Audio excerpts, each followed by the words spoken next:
So I thought we'd maybe start just going over what Pukaho or Pukahu, I forget his handle. Him and Knock Phoenix have been, and I think a few others have been sort of working away at a character sheet. So if you open your character, I think you should be able to find a character sheet. Yeah, open right now. So, Putting stuff in there. yeah, it's pretty neat. I mean, it's not maybe not quite as streamlined and organized as the Alien RPG sheet, but it does a trick. It's got some rolling functionality too.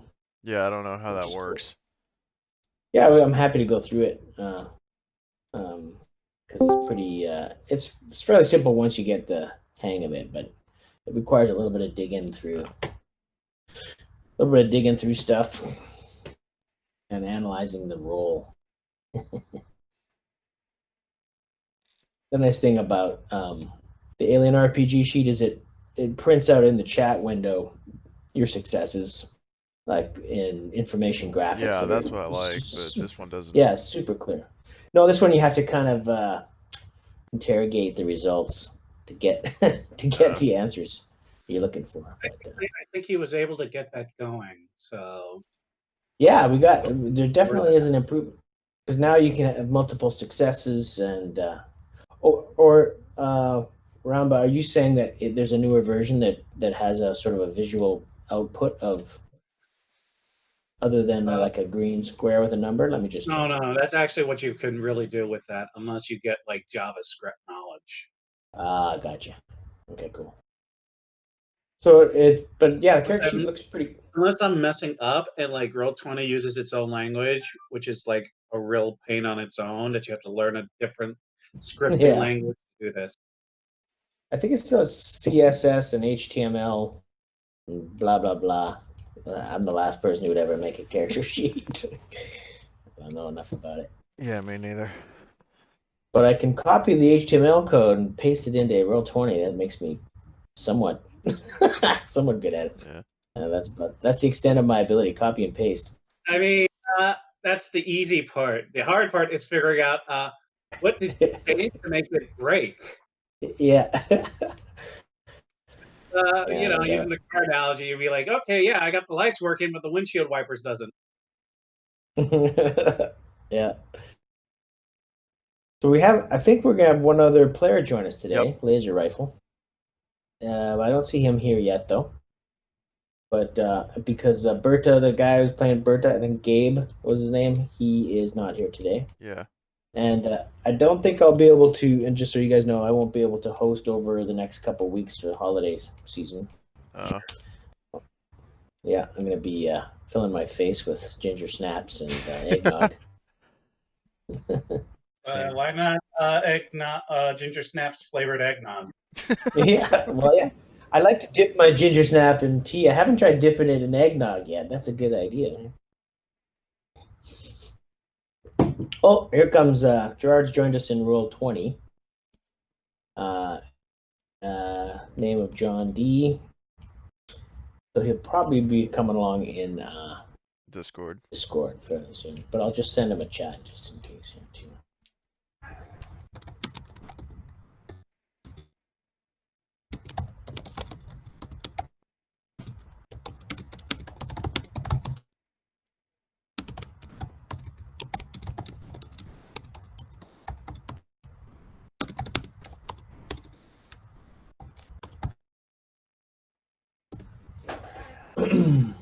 When you roll for radiation in the character generation, is it temporary or is that permanent? Permanent. Yeah, permanent stack of rads in there. Cool. They say if you start with 3, it's 3 temp, 3 permanent.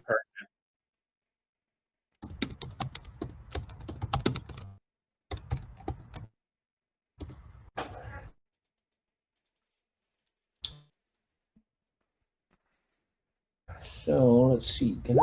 Can you? Maybe I'll bring up my character and make sure you guys can see this. Hey, fellas, I'm sorry, I'm late. Hey, no problem. Is this Laser Rifle? Yep. Hey, how's it going? It's going all right. Good. I mean, Happy. we're not like those people who are like, "Oh wow, you're 4 minutes late. You're getting that cut pretty." Yeah. Yeah, we're taking it. This is just an exploration. We're not. Yeah, there's. Anyways, we're taking it easy here, having fun. But laser rifle, you should know. And I guess we can call you John, right? Whatever. Okay. Whatever. We Cody is recording the session for his YouTube channel. This is his personal YouTube channel. So just so you know, I should have warned you about that earlier, but I forgot. But if you have any issues with that, just let me know. Or As long as my face isn't being recorded, I'm fine with it. hey, me too. No, but he's going to be making buku bucks out of it. Yeah. So welcome. Thanks for coming in. So we start with just kind of talking about the character sheets. Can you guys see the character sheet I have up I on? see bio and info, but I don't see anything in it. Yeah, there's nothing. Yeah. Same thing. Oh, really? Same. You can't see like a C in strength and a No, I can't B in see any of agility? that. No. Oh, that's because we don't have editing privileges. Oh, interesting. Maybe I have to do that here. I can see my own sheets. Okay. So now you guys should be able to see my sheet, Yeah, right? now I can Do see you have it. anything? Character sheet. Okay, cool. Yeah. Yep. So you can these character sheets are pretty great. I think at least we can set specific dice. You can step up or step down on your attribute dice, and you can step up, step down, of course, in your skill dice. You can add ammo dice up or down, and then the main function of this sheet, of course, is just to keep all our crap together. I put all my specialities into one sort of zone, but apparently you can add multiple zones and keep adding. But when I tried it before, oh good, it's working now. You can add a whole bunch of specialties if you want, but and keep them separated. But I don't think there's a roll mechanic for that. You just specialties anyways, just up or down, or give you some modifier to your dice roll. So probably keep them all in one of these fields. But if you go to the chat window, and let's say I had, for my attributes, I went to the wrong page there. Go back to attributes. If I knew I had a D10 in agility and a D12 in my ranged combat, and I was going to fire 4 ammo dice, and then roll it, I accidentally hit the button twice. We'll go to the second one. Can you guys hover your mouse over the result? And it basically shows you your dice roll results. So I only had really one. Well, I had 2 successes, one for each dice. I rolled an 8 for the agility and an 8 for ranged combat, and then one of my ammo dice was a 6. And so round by your equipment. What's that again? Here, like if you look at Catsman's sheet, you'll notice that range combat actually has its own dice. Yeah, it is. But I wonder, you have to set which dice you're using still above, right? Yeah. Like on the ranged combat. So you do. Yeah. Yeah, because my question is, if you are on your combat page with your combat and health, and you set your dice there, will that set the dice on the main front page? I guess the point is, The question we should if it's actually pulling from that or pulling from something else. So yeah, one way to do is just to see if it goes to my max, which is 8.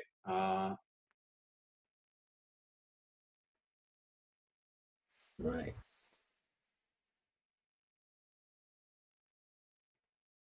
So the only number when it actually hits, it got a 7. I set the die 1 and die 2 and Catsman's sheet to D6s. So he has a D8 on both. All right. So yeah, I mean, go ahead and fill out your character sheet as we go. I mean, we don't have to by any means fill out your sheet the whole way or anything like that. Yeah, all I did is I really filled out the first page, and then the die related slots. I'll fill out gear and stuff another time, but yeah, because I still have my gear on my Excel sheet. Right. So. Oh, good. So yeah, but if you want to try one, like Izzy, for instance, you'd fire that RPG, which is your heavy weapon skill Mhm. and your strength attribute, right? Yeah. And I think the modifiers were -2 for darkness. Let's just roll that and see what it Okay. would come out for your character sheet and just test. So let's see. Gear. Or no, it would be combat and health. So hold on. So I have a. Technically, you could also roll it up from your front or your attributes and skills That page. is I true. think, just from the top. Yeah. So my heavy weapons is B, and then die 1 is Strength, I think. Die 1 is strength. Okay, my strength is B. So am I able to just hit? No, I can't just hit B and then hit heavy weapons. So That's right. so D10 plus, I guess, D6. That's your heavy weapons was D6. Well, no, my heavy weapons Yeah. is B, but if it's a -2 mod. Right, exactly. Good call. I forgot about that. Okay, And so it so would be a D6. and then And then 0 ammo dice, I guess, or just I could just leave it blank. Let's see. yeah, because you don't roll ammo dice Um, for RPG. Still a failure. That's Yeah. why. Okay. Yeah, so right, so no successes, but yeah. So then that basically rolled your D10. Looks like it still rolled another D10, but maybe no. It's No. hard to tell there on that Yeah, on it's the Say formula. what you're seeing in the first half is basically the language that says critical success, critical failure, less than 5, all of that. Yeah, okay. So the very first dice is what is being rolled technically. So 1d8 is his dice he's rolling. Yeah. So it's not completely, it's not as intuitive as some pages, but I guess the trick. Yeah, we're gonna look roll 20 macros. Yeah. Carl, that was quite the roll. You rolled a lot of ones there. So I was trying to shoot I'm my just gun. wondering- Oh yeah. I'm just wondering a couple things. Yeah, go ahead. So, out of curiosity, so from what I'm getting here, each shot you fire is 1 ammo die. Well, not exactly. If you ammo die represents how, like, let's say your weapon has a rate of fire of 4 in the statistics. That means you can roll up to 4 ammo dice, but you can choose to roll just 1 ammo dice if you want. Like, that's trigger discipline. But if you wanted to roll like full automatic fire and roll all 4 ammo dice that your weapon is capable of, those dice don't represent like 1 bullet. They represent a burst of fire, you can say. And after you've rolled those dice, you count up the actual result of each 6-sided dice of ammo dice, and that represents how many actual bullets you've fired. Does that make sense? I guess. So- I guess. So let's say if my character with an M16 has a rate of fire of 4, but I choose to, when I attack someone, I'm just going to choose to fire 2 ammo dice. So I roll my agility, my ranged combat, and then 2d6. And let's say the results on my ammo dice come up a 6 and a 3.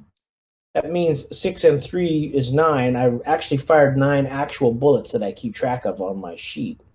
But an extra 6, a 6 on your ammo dice also translates to an extra success. So I would also get a further amount of damage or suppression based on the 6s that come up. The whole reason we roll the... Go ahead. So, just to be clear, so let's take this situation, for example, what I rolled. Okay, I have an AKM, which has which I believe does have a rate of fire of 4. Yeah. Yeah, that's a good roll because your agility came up 8, which is a success if you roll 6 or higher on one of your base dices. The 3 isn't a success for ranged combat, but that doesn't matter. You've already got 1 success. But then on your ammo dice, you almost emptied your magazine. Like, that's it's almost that's 25 rounds or something, right?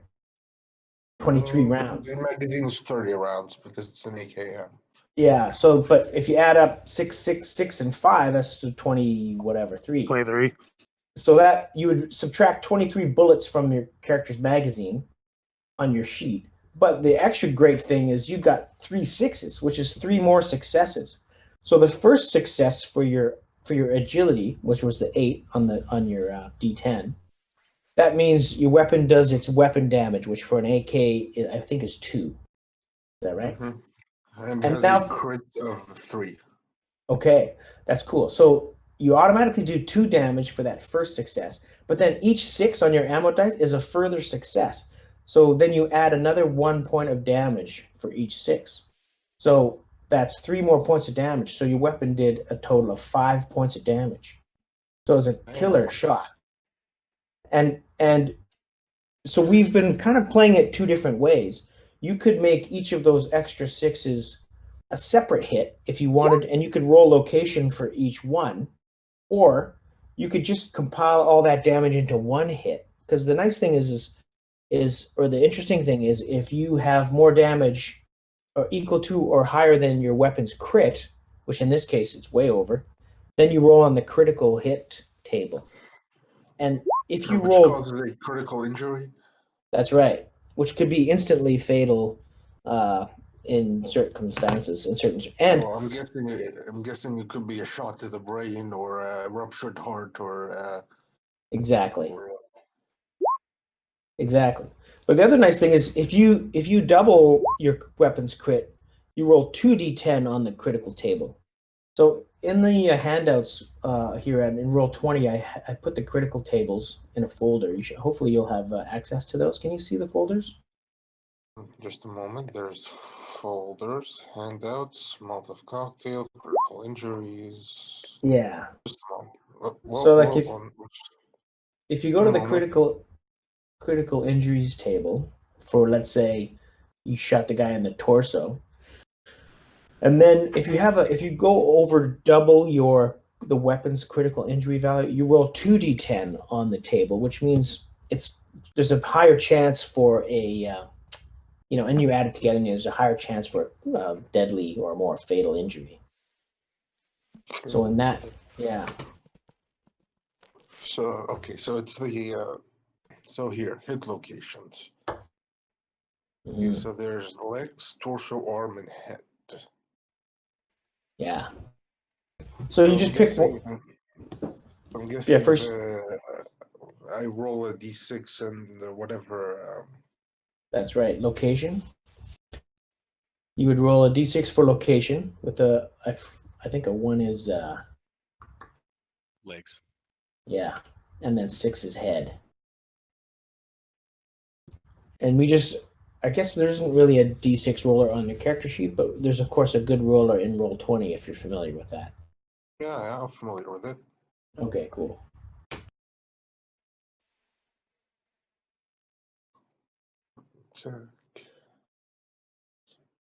Oh, so there is an ammo tracker. Where do you have the ammo tracker? On your character sheet? Mm-hmm. Yep. Let me just. Okay, so it's Gerard. Or Gerard. I don't know. I don't know how to speak Polish. Me either. I like Gerard.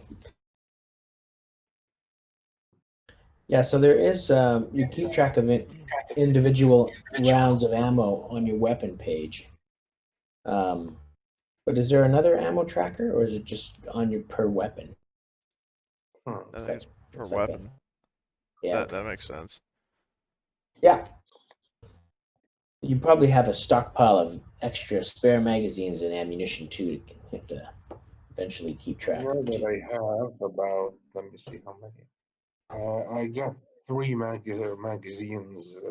Like total 4 magazines. One side the gun and one Right. and one. Cool. One inside the gun and 3 outside it. Nice. Okay. That should last you a little while. Yeah, what I think I'm going to do, Uh, noticing this sheet, is I'm actually going to, in terms of tracking my magazines, the Excel document has slots for up to 8. oh yeah. So what the hell is that? But you know, like the Excel document has slots for 8 ammo, so if it's just as fine with you until they add like a specific magazine counts, I'm probably just going to track my ammo there. Yeah. Okay, I cool. realize that this mag. Before we start, I just want to know. In this capacity, I'm a combat engineer, so I get a +1 for setting and making explosives. Great. So do you know how the positive and negative for do you know how positive and negative modifiers work in this game? Not quite. So it's really about stepping up or stepping down dice. So when you see a modifier that says +1 or -1, it means that you take some of your base attribute dice. So either your base attribute like strength, agility, intelligence, or empathy, and those dice have a rating. It's either a D12 all the way down to a D6. And then you have a skill dice, right? Like your ranged combat or heavy weapons or tech, and those have a dice associated with them. And let me just open up your character sheet here and have a look real quick. Gerard. So, for instance, your character, if you were going to set a improvised explosive device, you would use your intelligence and your tech, right? Intelligence and which are both at B. Great. So then on your top, if you were going to roll that dice to see how well your improvised explosive device was set up, you would roll 2d8 generally. But since you're also a combat engineer, you get to take that +1 modifier and you turn your attribute dice one step higher, so it becomes a d10. So positive modifiers take your higher attribute and they step it up to the next best dice. Does that make sense? So if you have a D8, So I take either. So let's say I want to I want to set up an IED. yeah, That would mean I take one of the D10 dice and make their D12. exactly. If because you're a combat engineer and you have that +1 specialization. Now there are also negative modifiers that then you take. If you have a negative modifier, let's say for whatever reason you have a -2 modifier, then you would take your lower dice. Let's say it would be your tech at this point, and you step it down 2 dice. So if you have a D8 and you have to reduce it 2 steps, it would first become a D6 and then it would go away altogether because there's D6 is the lowest dice. So what that means is negative modifiers can actually remove dice from your dice pool. You could have just a D10 and it reduces your chances for success. Does that make sense? Yeah, make sure that you have as many positive modifiers on your side as possible. Yeah, exactly. That's the guide for life right there. They're usually negative though. Yeah, almost. I've gotten a much more nicer looking attack thing, so you can tell when Yeah. I'm being spent. I just need to go look up another macro to just make sure I'm getting the critical thing. So weapon attack will just let us know how many successes you get. Yeah, I love it.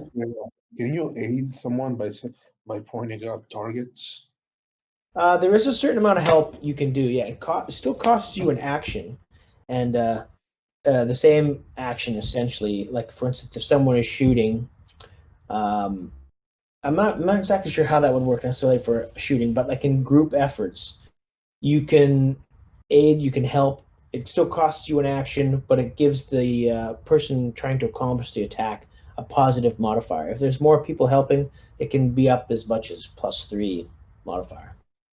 But like for instance, someone with combat engineering could help you in place an IED, and that would give you positive results.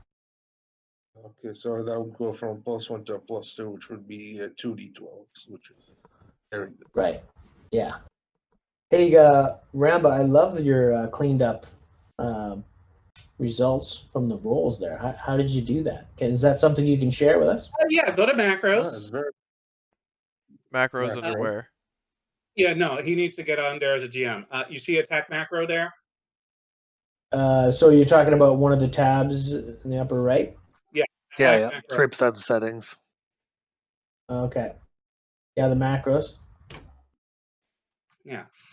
What you can then do is click it. It should have something along the lines of show it to all other players. But what you also want to Is do this- is just macro, and it's going to give you some prompts as you're about to roll. So hang on a sec. So I went to the macros, and then you're saying to hit the add button, or No, there should be a name, and then one of my macros I did. If not, I can just send you the code for it. yeah, I got nothing show unless it's called untitled. No, that's just the one I added. So yeah, you'd have to send me one. Yeah, here it is. Just plop it down, give it a name.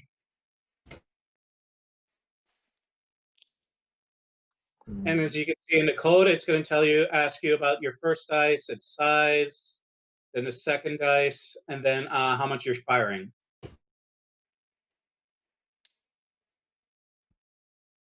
Yeah, I'm gonna have to work on that. Oh, you're sending it to me. Oh, I see. There we go. Yeah. So Cool. I'm just trying to Copy explain that. to you how it's supposed to look. So Cool. And then so I'm gonna add that as a macro. Did you put it in the actions field or the name? You put you put it in the actions action field, and Okay, then cool. name is basically what you'll refer to. Okay.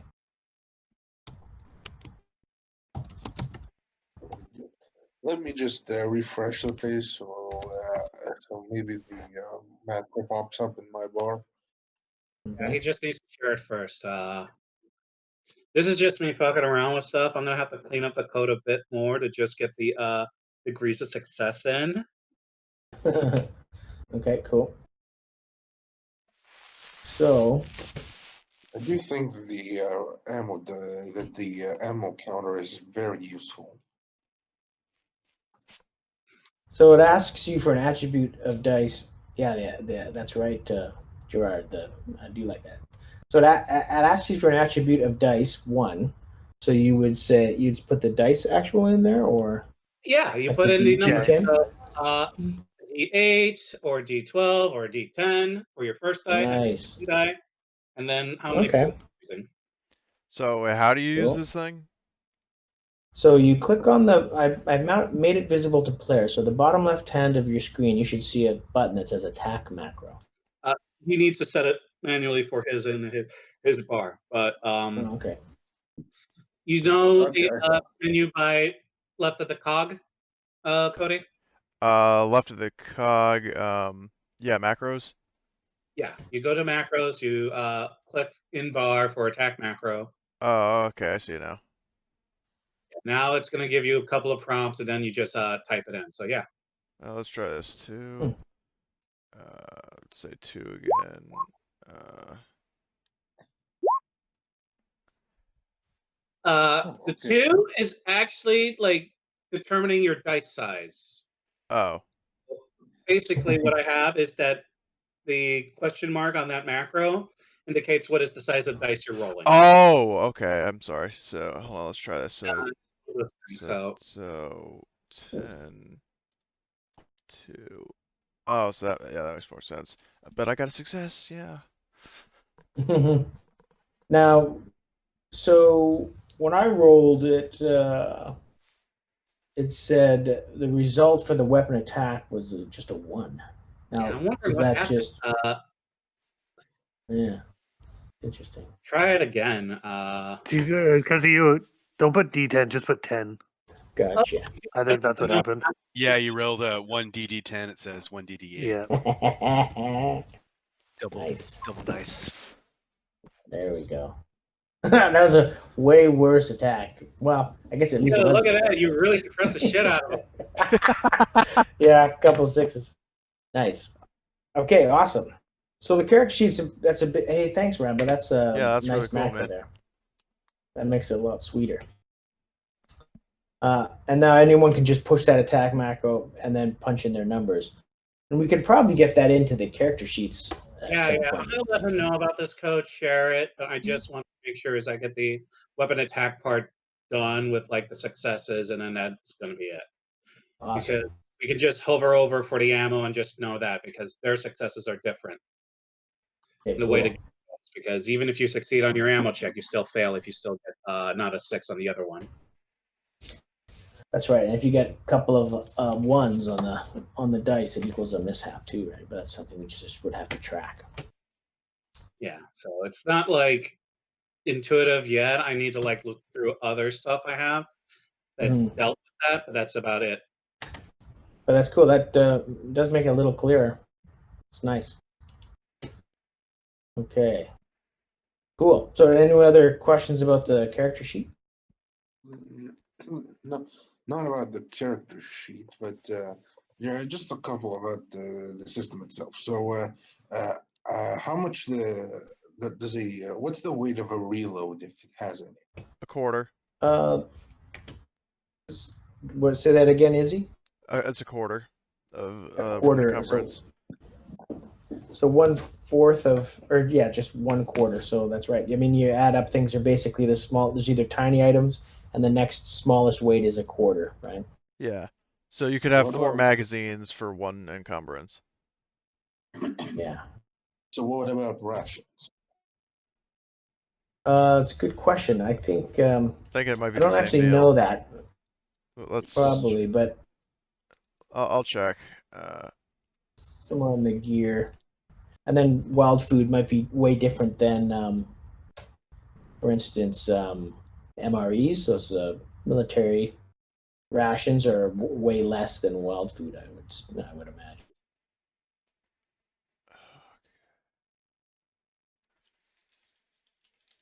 Yeah, let me just check fatigues. Let me see how those weigh. Yeah, I don't think they'll I don't think that cost you comes into weight it. for fatigues. Yeah, stuff that's distributed across your body. I don't even think a backpack has encumbrance. It allows you to carry Yeah, extra it just things. adds carry weight. So. Yeah. Okay, so and what is the finally match? Yeah, I was right. Field What's the- rations have 1/4 per ration. Mhm. It doesn't say anything about water. No, I remember reading somewhere about water too, or maybe. Anyways, it is pretty heavy water, but it would definitely be an encumbrance to that. I'd say that 0.25 for each ration is pretty reasonable. Oh yeah, Yeah. wild food is one full encumbrance unit. Yeah. Oh yeah, Okay. daily water ration. 1 daily ration of food weighs from 1/4. A daily water ration weighs half. There you go. So, yeah, and you need 1 ration of water per day unless you risk becoming dehydrated. So yeah, you can get encumbered pretty quickly if you have a vehicle. It's It's makes a basically big like an difference. infinite chest. Yeah, I have a backpack, but that also like lowers your mobility by 2 steps. that's right. Which is a good thing to drop before going into combat.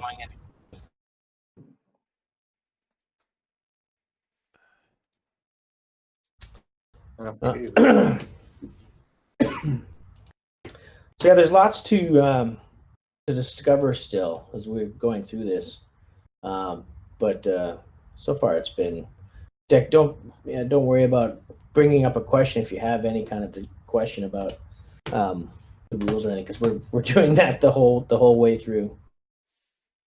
So far it seems that we've got we there. Damn it, Tom.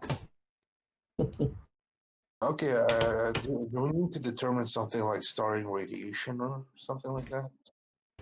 Yeah, I mean you don't have to worry about that right now, but in the rules it has a. I don't know about the archetype characters or the life path system, but the life path system allows you to roll your starting radiation. Yeah, no, But do the archetypes? yeah, archetypes, you roll 1d6 for it. Okay. 1d6. Yeah. See, this will be a 6. 3. So my character has about 3 rads. Does that this 3 ads much or? No, it's about. No. It's actually below average, I would say. It's not bad at all. Almost everybody's got some, especially if you're fighting in the wars. Everybody's gonna pick up some rads, yeah. So are those 3 temporary or permanent? Permanent. They're permanent. Permanent to start, yeah.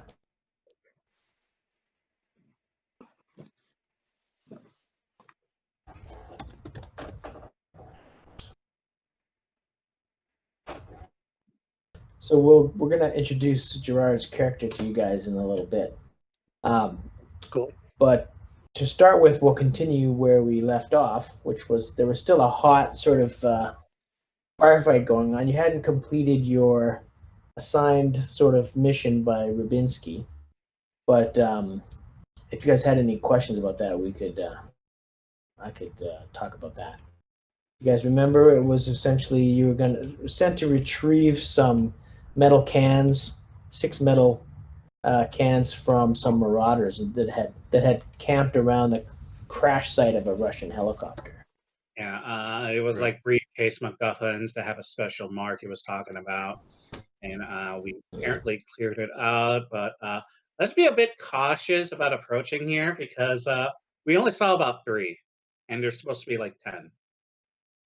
Yeah, I can't remember. Did we not get one of them? Did they duck away before we? There was a guy right There's here. one. Yeah, there's Yeah. one in the building there. Berta was attacking him.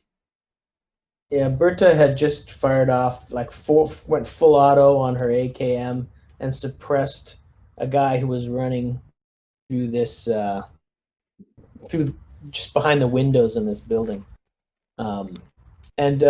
Gerard, can you see this spot? Can you see the tokens? Yep, I can Okay, see cool. Okay, great.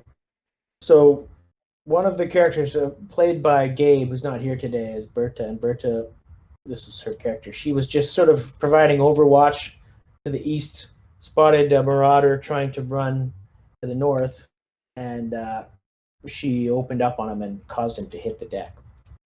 Now the other characters are Carl here, played by Magrito, and Katzman here, played by Ramba, and Izzy here, played by Cody. Mm-hmm. And a few things about her, like firing a missile launcher inside the building. Yeah, that's right. That was Cody. That was a pretty funny moment there.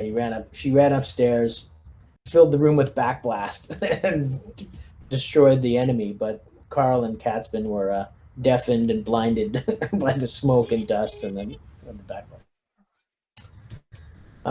And then a marauder came into the room and opened up with his RPK and missed everybody, but suppressed Carl and Katzman. And then Izzy, no, I think it was You didn't Katzman, see wasn't it? super prone, covering in fear, and he really missed hitting Izzy. Oh yeah, but it was Carl, I think, who dropped the marauder with his Bison submachine gun. Yeah, that sounds about right. Yeah. And then a sort of relative. And then also don't forget, and I don't know if we've heard much from Jake. Jake's here, right? Yep. Yeah, Jake is. If you zoom out on the map, Gerard, you can see that Jake has an overwatching sniper position. He's got a little hide there in the roof of that building, and he's been just casually plinking away and dropping marauders. I think he dropped a guy here in the rubble. Okay, he's the guy in blue that Yeah, has the green cone set up. that's right. Yeah, he's our Yep. group's sniper. So he was just sitting there, just picking off the enemy. Yeah, and he took out 2 of the bad guys already, including their sniper. And so See the guy. yeah, and now you're on the map too. And so just for your entertainment purposes, Gerard, you've been and you guys don't know this yet, but he'll introduce more he'll talk about his character once you meet him, but unbeknownst to you, he's on this map as well. He's been observing. He was sleeping because he'd been staying up late trying to get the drop on these marauders. He's essentially been hiding in the ruins, and was woken up by this ferocious gunfight that just erupted. And so now he's watching from a different spot, wondering what the hell is going on. The marauders who he's been trying to eliminate or at least damage are now under attack. Yeah. So Ramba, yeah, just you don't know. He's not one of the marauders, anyways. But Well, it's the dark. war. You don't know anyone, and then it's like, holy shit, the new person comes in. You can't even tell if he's friendly or not. that's right. So, are there any other questions about like the character sheets or the recap at this point? None so far. I think I've got them all answered. Okay, cool. And then just so for your guys' information too, after this battle, we resolve this little mission here. We should talk about just those various things, those survival rations, your water, your sleep, those kind of things, and we'll just touch back to where we are in the timeline, because it's really only been, this is only the first night after your escape from the Kalish area. So you're still within the first 24 hours of the beginning of your time here. We drove down the highway. We started with that ambush, drove down the highway in that stolen UAZ, encountered some things along the way, ended up in Sherdash, and got recruited by Rabinski, and then you did a nighttime reconnaissance of this place, and now you're in the middle of it. So it's a lot that's gone on in the last 18 hours. Yeah, it's been a busy day. Yeah, it totally has. So you're all getting close to. We're basically having a Jack Bauer 24 moment. Yeah, that's right. Yeah, and we're also just gonna play till noon or so today, noon Pacific time, so 2.5 hours. So I noticed Jake said you have to leave. I do too. So We'll be able to go over XP and stuff, right? Yeah. We're Okay. always trying to make sure we get the Yeah. XP thing in there. Because it takes forever to level up in this game, so I'd just as soon prefer to get what I can. So, Yeah, I know, man. You love your XP. damn right. So. So can you guys see the turn order there? I think we'll continue with that for now. And Gerard, I'll just leave you out of the turn order for now, and we'll try and get you in there right away. Let's just say that I'm really excited about the open. Say again.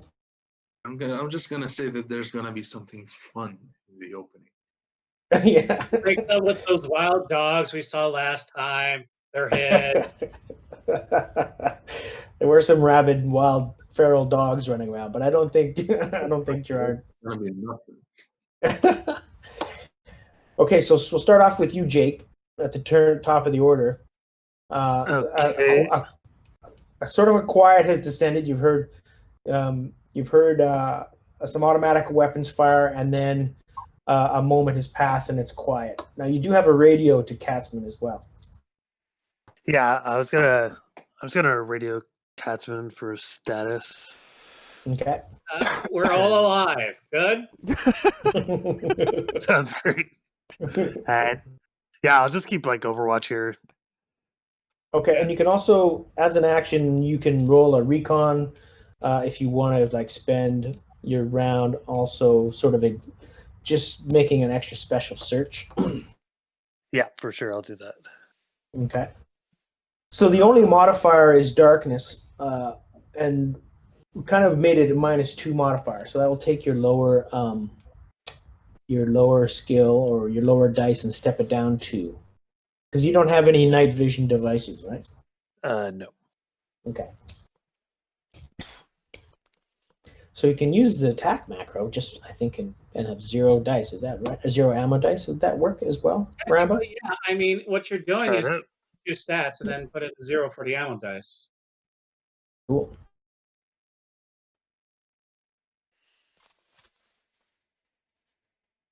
Okay. So you got One you got a success. success. Nice. Okay, you hear something new filtering across the ruins. Is the sound of a motor starting up. Sounds like a big diesel engine or gasoline engine, like a vehicle. Can I tell where it's coming from?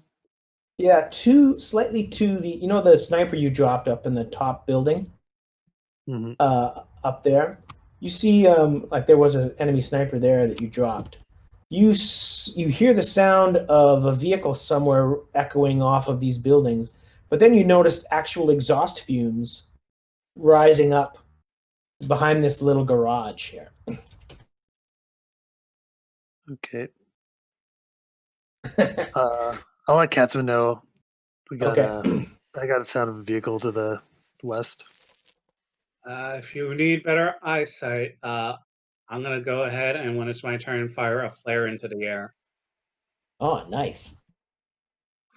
I told Rabinski I want a GP-25 and then a flare to launch from it. Cool. Okay, so then it's Bertha's turn, but Bertha's gone mysteriously silent. She's crying. She thought she killed a person because it's her first time. Then it's the bad guy's turn. So,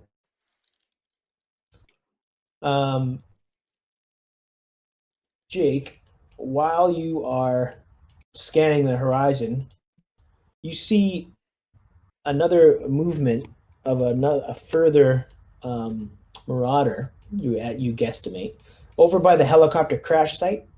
You just catch a fleeting glimpse of some kind of combatant. It's got an AK, a small AK, just near the helicopter crash site, and then he vanishes from sight. So that was in this area. You didn't even have time to snap off a shot. All He's right. just moving left and right. And you guys had, Berta, Izzy, Berta had dropped a guy, or at least suppressed someone in this area. Yep. But you don't see as you peer around the corner. Well, I'm not sure if you do peer around the corner, but you don't hear any sound or movement from that area. And that's the bad guy's turn. Except one other thing you notice is Jake. You see, just for the you see a BTR series of armored vehicle start pulling out from behind this garage and off to the west. All right. And it's got a giant machine gun, a KPV mounted in a turret. And you noticed that the turret was operational, the machine gun swinging around. And now, Gerard, you also noticed this because you've been waiting for this moment. This KPV's been. You can describe why it's been such a thorn in your side, and these marauders in particular. But you've laid in wait. You've laid an IED in this rubble here on this road because you've seen this KPV driving around and causing havoc, and you just can't wait to blow this thing up. This thing has been harassing various Polish forces all around the place. So he cannot wait one more moment to just blow it sky high. So you've emplaced you've got, this is your one Russian anti-tank mine that you have. I think it's called a T-72 mine. I put a handout for mines in the handouts, and it's called a TM-72 Russian anti-tank mine. You've had it in place for a while, but the BTR always seems to drive past it or takes a different road. And you have a electronic. You've rigged up an electron. We'll give you the rolls for the first one, so your emplacement roll was a success, and you've got an electronic trigger. Oh yeah, so it's like I have some C4 and I'm waiting for, and I'm like observing it with my electronic trigger out. Exactly. So this mine, if the BTR drives over it, you should have a great chance of destroying it or at least damaging it. We'll roll that. So I'm going to add you to the initiative order. Okay.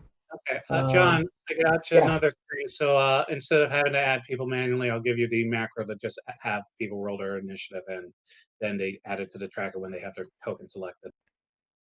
Okay. Cool. Well, I rolled a 1 the first time I tried it, so You can edit it after the fact. You do realize that, like. I did not know this.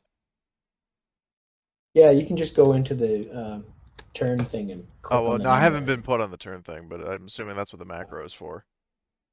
It automatically adds you to the turn thingy, so. Oh, okay. You just have to select your pop ahead of time. Okay. Yeah. Okay, so in bar. See, I should show this to players, eh? All players. So you should also see a turn button, Yep. right?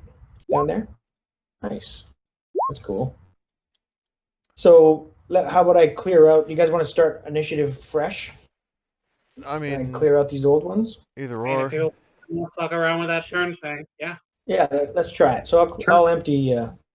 Don't roll yet. Let me get rid of these. Well, you want me to just keep mine on because I rolled a new, or too late. Sorry, I accidentally broke it. So do you select your click token on your token, and it's just like Alien. Okay. Yeah, select your token, hit the turn button, and it should roll a number for you. Okay, where's my token, by the way? Your token is right. Let's make sure you can see it too. This is your token. Okay.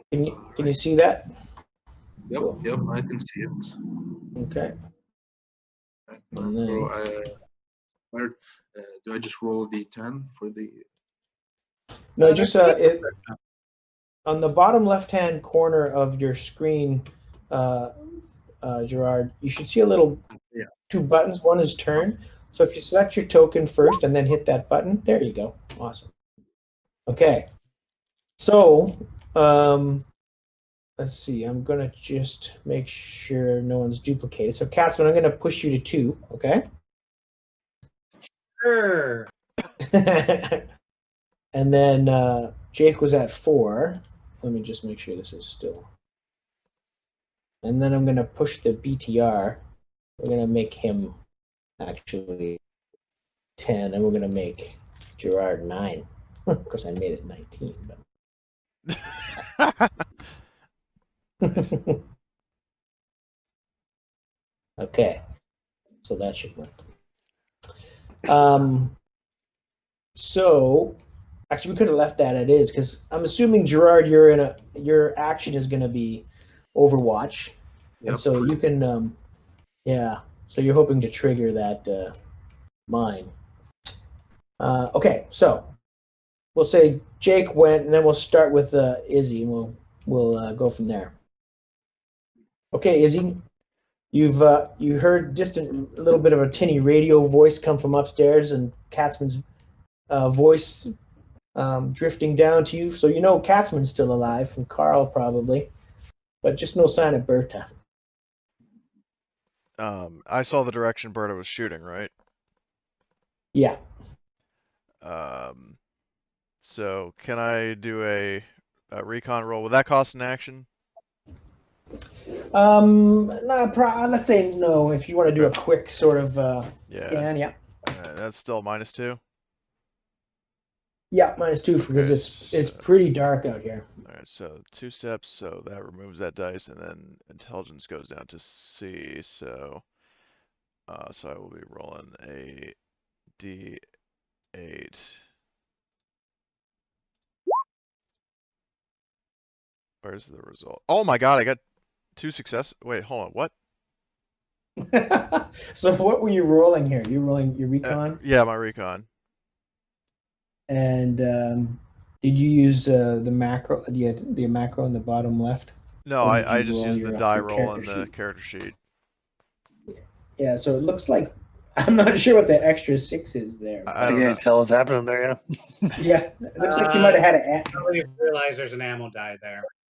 Oh well, I didn't have any ammo dice typed in. Okay, but it looks like you got a 7, Yeah. so we'll call that a success. So you don't see anything when you look around the corner. You don't even see any sign of the bad guy, but the windows there are all shot out and empty, and you don't hear any sounds or anything. It's just quiet. Now, just so you know, there's an apartment here and an apartment here, and there's a back door right here at this wall. And there's a window essentially right here and a window right here. So you can there is a door there and it's hanging slightly open. So there's an entrance to that apartment if you were going to go in there. So am I able to trot up to here without having to roll anything? That's right. Okay. And then I'm going to just chuck a grenade through the door. Okay. And there's also a window right there too, right in Oh. front of you. So Well, you can so I'll be crouching, and then Izzy will be crouching. Then she just like pulls the pin and then just chucks it over her head and then ducks. Oh, and there's one thing we should do is I noticed on this map, to honor the map, there's a lot of rubble here. So you will have to make a mobility check to get into that Oh, text. interesting. Okay. So I guess attack macro again. So mobility. So what's the modifier? Let me just check because there's a terrain types handout, and for debris, movement is a -2, so it's a little tricky. Okay. So mobility -2, so that would be a C again. So attribute 8, 0, 0, and oh, I succeed. I got an 8. You rolled and a somehow 1d. a 0. So you succeeded. So you get up to you jump across an old ruined fireplace, chunks of fireplace and chimney and a stove, and you're up to the window and you heave a grenade in it. So grenade is a heavy weapon skill. Oh, it is? I thought it was just It's a little range odd to combat. me. Throw objects as range No. combat, I thought. I think in the rules, anyways, they talk about grenades being a heavy weapon thing. I was just double check that again, but I know I thought it was a little bit strange too because it would seem like it'd be a ranged combat. But let me just find. Well, that. throw item Grenade. is a range combat action. Yeah, probably was talking about like throwing a paper towel at someone, not a grenade. So let me just find that page again. I know it's around here You have like a somewhere. Middle Eastern mother, her shoe at you. Which can be deadly. Super deadly. Yeah. Yeah, so hand grenades. Like, Here we go. is on the head and then all hits on the ammo die. So Page 68. They follow the same rules as other heavy weapons with these exceptions. So short range, you have to pull the pin before throwing the grenade, which is a fast action. So that's going to take your movement to pull the pin, which is kind of funny. I don't really like that idea. I think pulling the pin should be part of the take. Yeah, it's not. I can see the argument. Guess what? You can have the grenade out and do that, but do you really want to like have it be where they pull the pin and then do that as an automatic thing? Because guess what? Maybe he can get jumped and then he drops the grenade. Yeah. And it's well, like, oh shit. that seems totally legit. So Well, knowing I'll that give you an option. You can pull the pin and throw it as one action, but then there's no, then that thing is live at that moment. So if you miss, or if you, like you get jumped or something like that, then that grenade can fall. Knowing the pin pulling rule, which I didn't know before, can I retcon my action to be back here? Sure. So in that case, that opens opens up room for a one-liner as he pulls the pin, goes, "How do you like them apples?" and just throws the grenade. So, because you can try and heave it into the window from where you are, right? So my strength is B. Is there a modifier here? Because I'm in the range of the grenade, or like in range to throw it. Yeah, it is. It is dark, so it's still the -2. So -2. So then that goes down to. Oh wait. So that's a D6. That's a D10. Let's rock this bitch. Now, hang on. There Oh, might what? be one other modifier. You're trying to get it into a small window, Oh. right? Well, it's not small, I guess, but let's see. I wonder if that'd make you another modifier. Let's just call it. We'll call it good to go. Okay. So do you Go want me to for it. re-roll it, or Oh, you already rolled it. can I push? Yes. Okay. Yeah. I think I'm probably gonna. Dice is not a 1. So A what? Butterfingers. What now? you got a result of 1 on one of those dice. So Oh yeah, you can't re-roll that. You Okay. can't re-roll the one. Yeah. Okay. So, in that case, well, I can't. Oh wait, that attack macro, right? So attribute of dice 1 is I just do I leave it blank? well, that's your first Uh, dice. So you can just declare that to be the one you're re-rolling, and then the second one we ignore. Okay, so I'll re-roll my D10. So 10, and then the second dice. Do I type a 0 or do I leave it blank? 0. You had 2 dice for this, right? For this roll? Yeah, Good, because if you only had 1 dice, that's bad. yeah. So do I leave it blank or type a 0? 0. Okay, 0, and rate of fire is 0. Oh, yeah, so right in the window. yeah. Of course. How do you like them apples? And just throws the grenade in. Nice. Okay, now the grenade explodes in that hex with its full damage. So we go to the weapons table and And then the blast is grenades. C, I believe. Yeah.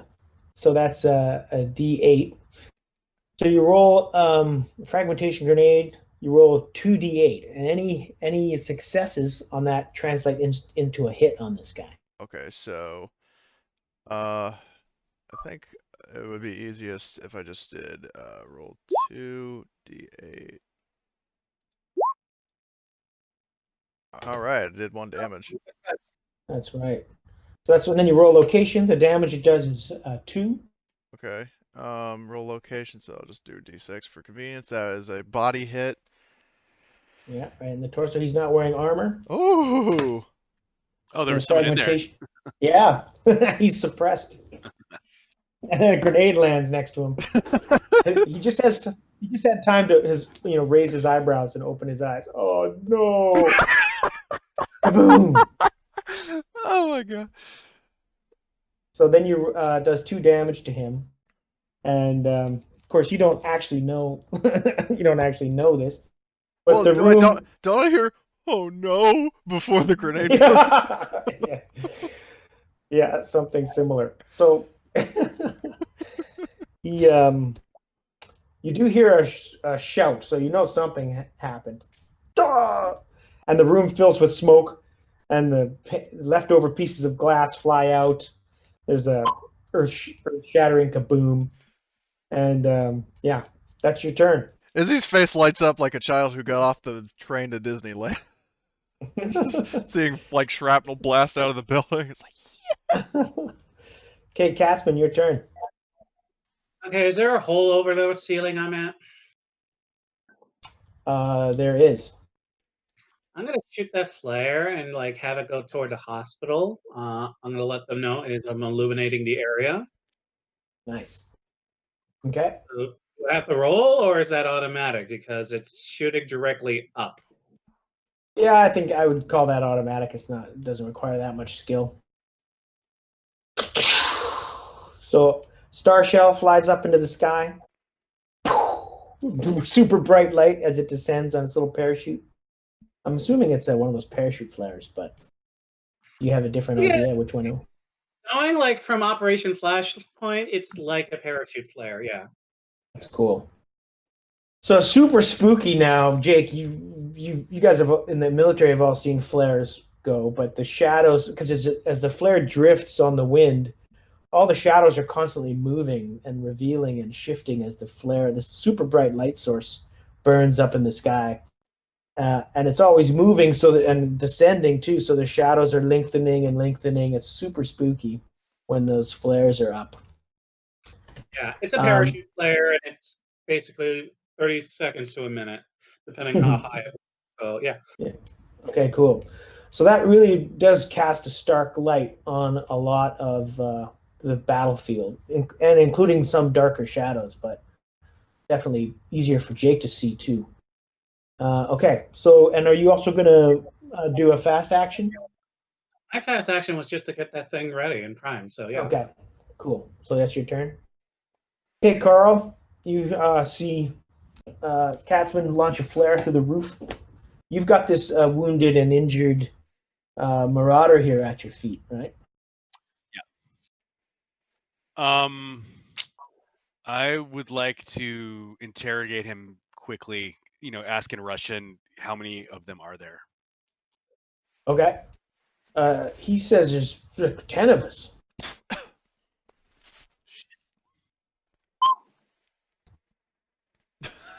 Where is she? Yeah. Or is it, don't lie to me. I want to butt strike him. No, I actually. You do have some interrogation skills, don't you? Or psyops, anyway. Yeah, I do. I just, don't lie to me. I want to suss out, get as much information as I can in this round before we go on. Okay. So yeah, he basically looks defeated. He's shaking a little bit. He's been wounded. Trying to check real. Yeah, he's almost broken. He's pretty battered. But he looks like the fight's gone out of him, and he just he's just kind of holding his hands out, shaking towards you, and he's like, "Oh, it's just our squad. There's 10 of us. That's it." Can I ask him another question, or? Yeah, sure. Yeah. So any vehicles? Any what else? Yeah, is there? we got our BTR, and we're just this is our place now, and we're just done. You can let me go now. I don't have any fight with you guys. I just want to go. Yeah, no, I just want to shut him up. Okay. So Or you put your finger to your lips, shh. or put your fist into his lips. Yeah. Okay. Yeah, I'm gonna knock him out. Yeah. Okay. So we do a close combat. Yeah. You'll have a lot of advantages here. I think at least +2 because he has the high ground. Yeah. Yeah, he is prone, so. You underestimate his power. So, yeah, I don't think I have any close combat tables in here, but essentially it's going to be your. Do you have close combat skill? Yeah. Okay, cool. So I have D's for both. Okay. So yeah, you'll get +2, and darkness is not really a factor since the light's coming through the holes in the building and the windows and the roof. But yeah, he's prone, so you get +2 on that. And I think that's pretty much it. So you get to take one of your dice and step it up twice. So your D6 would become a D10.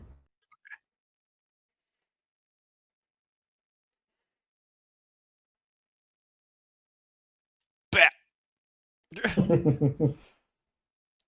Oh wait, isn't it like if you get a 10, you get multiple successes? That's right. 10 or higher is a multiple success. So Gerard, if you didn't know that, if you're rolling a D12 or a D10 dice and you roll a 10 or higher, that equals multiple success. So you actually rolled 2 successes there. So that's enough to break him. So now you're gonna roll on the. Oh no, I guess he's just broken. It's not a critical injury.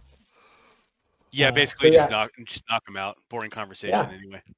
Down he goes. Nicely done.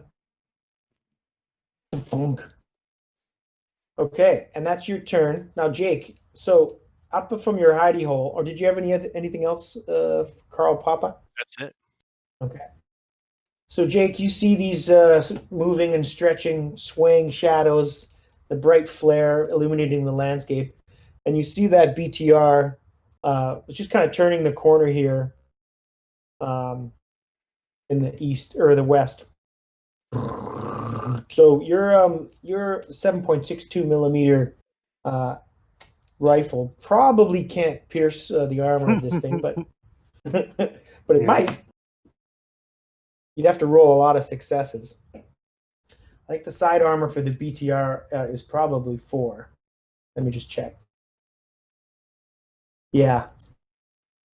So you'd have to roll over 4 damage to pierce the armor on that thing.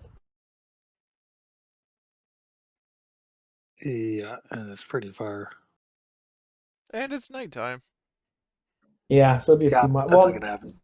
yeah, the night has been erased with the flare. Oh yeah. Okay. So the BTR is all buttoned up, so you can't see any driver or gunner or anyone, on the outside of it. It is covered with gear. It's got like bedrolls, crates on the roof. It looks like this is one of their. It's like an RV for them. So, Yeah. how about fast action, slow action? Phew.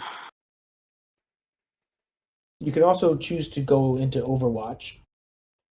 Yeah, I'm gonna hold Overwatch, Okay. and I'm gonna. You focus on the hospital area. Notice now there's a BTR Yeah. coming. And That's what I was just gonna radio you and let you know. Yeah, we got this monster coming in, and yeah, Cool. I'll keep a watch to see if I can spot that guy I saw over by the helicopter. Okay, sounds good. Okay, and then Gerard. So Gerard, you can't believe it. This BTR you've been tracking and these marauders just by your lonesome.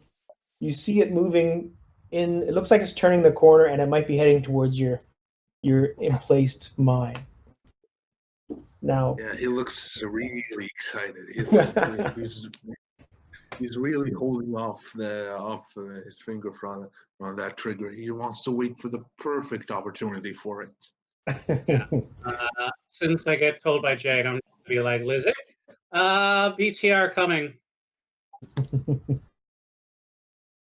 What, you were calling out to okay, Izzy? so Yeah, guess what? You get your name in a diminutive in Russian. Oh, I didn't know that. Lizik, nice. okay, then I think it's the BTR's turn. So the BTR is going to go. I'm just going to check the combat movement for the BTR. Oh, yeah. Ooh. Combat speed is 4. I can go 4 hexes.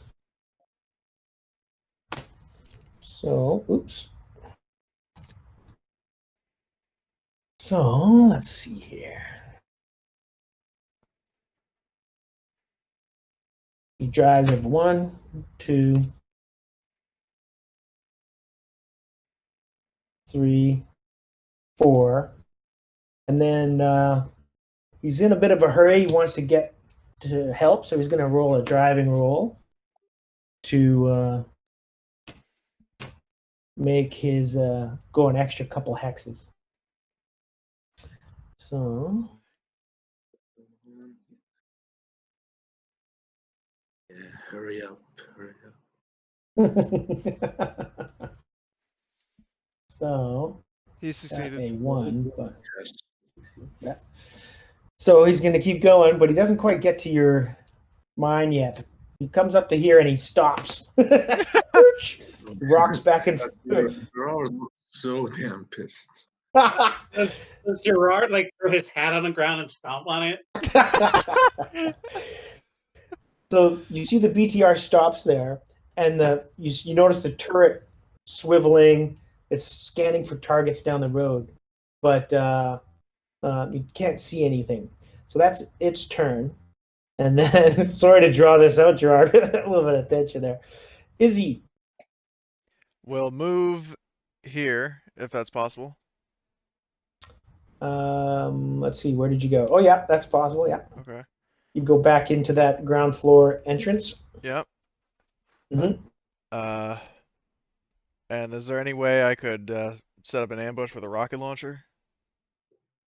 Like For BTR? yeah. Yeah, so you can go if you want to get to the front side of this building, like the window on the Yeah. south side. You have to make a mobility roll to make it that extra hex. Okay. Modifiers? Modifiers are only no, I don't think there's any modifiers. Okay. Wait, hold on. Did that factor in my agility? I'm gonna push that. Okay, so you can Wait, roll hold one on. of It them. didn't. What was that? The same? You can't reroll the one. Oh, I Yeah, didn't. that Oh, one. I didn't realize that. Okay. Sorry about that. That's okay. So I guess re-roll it for just the other one. Yeah, just the one Oh, dice. okay. So, uh, do so.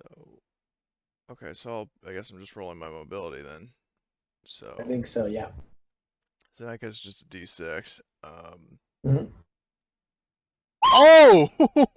Man, that beep is so loud on your computer. It's funny. Oh, Okay, it is? so I you didn't got realize. Sorry. it. No, that's cool. Yeah. So you get to the front window, and so that's your movement, which is fast action. And for your slow action, Switching to my RPG. okay, so you're gonna have to reload it too. So you have to load one Oh, round, which I I think thought is I'd already reloaded it.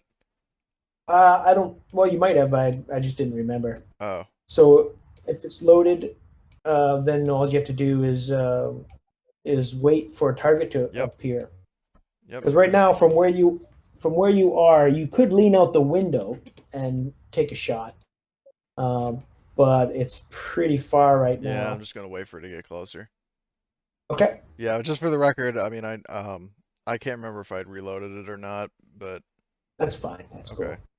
How many do you have for the RPG? I have 2 reloads remaining. Okay. Press Cool. R to So, reload. Cat. Okay, Catsman. So you've been talking on the radio. You fired the flare. You hear the footsteps of Izzy maybe nearby. What are you up to? I'm going to take a slow action. Fast action is just to get into a cover. Slow action to just look out and see what is the winter wonderland that's outside. Okay. So to your south, you see the car park. You see the ruins to the southwest. And the more you peer out, I'm Go going to do ahead. a recon test. okay. Do vehicles have top armor in this game? Vehicles do have top armor, yeah. Okay. And what about under armor? No, it's the same. Essentially, it's your worst armor on the top and bottom is equal to your rear armor. So for BTR, it'll be 4 on top and 4 on bottom.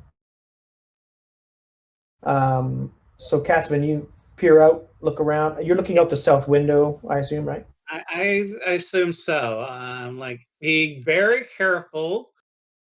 Mm-hmm.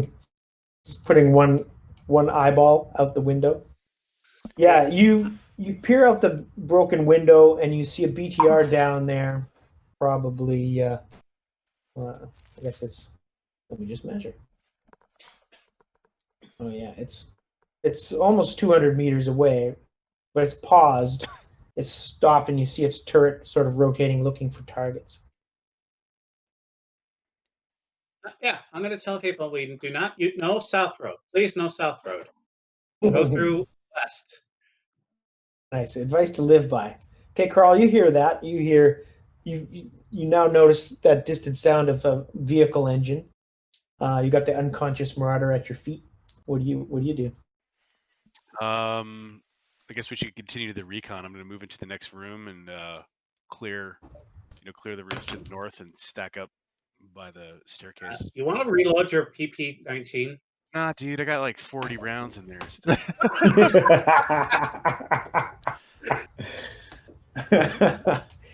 So, which area were you going to recon? The rooms north of Catsman? Yeah. I was just gonna clear those Okay. rooms and stack up, like, get ready to go downstairs. Okay. You see this room to the north of Catsman has a mouse hole through the wall, like a big blasted hole.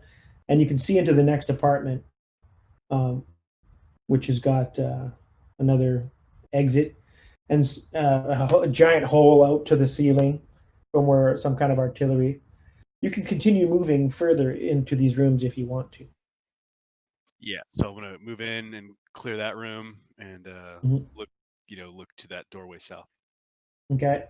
You find another destroyed series of rooms. You're on the second level still. Beyond there, there's just trash and ruined, waterlogged furniture. Even a corpse that's probably a year old, just completely just desiccated in the corner. Um, there's evidence that the people have lived here, squatted here, and moved on. But there's another destroyed wall, a mouse hole through to the next apartment, just right here. Can I move again? Yeah, you've gone right now 2 hexes. If you want to keep going, you have to make a mobility roll. I'm just gonna go ahead and post right here. Okay. Hey, Jake. Yo. So you've seen the vehicle pull out and then stop, and it's looking like it's scanning for targets. You've heard Katzman warn people on the radio to stay off the South Road. But currently, you can just see the top. From where you are, actually, that vehicle is now behind that low ruin. So I'd say you can see the antenna wobbling and maybe the top of the turret. Okay. Yeah, I'll just keep holding Overwatch. Okay. And Gerard, same with you. Are you going to keep Overwatch? I assume so. Yeah, And then- Overwatch with the truck. Okay. So then it's the BTR's turn, and there it goes. It starts pulling ahead. It lurches into first gear. It drives right next to the mine. And that's when we change the initiative order as your Overwatch comes into effect, Gerard.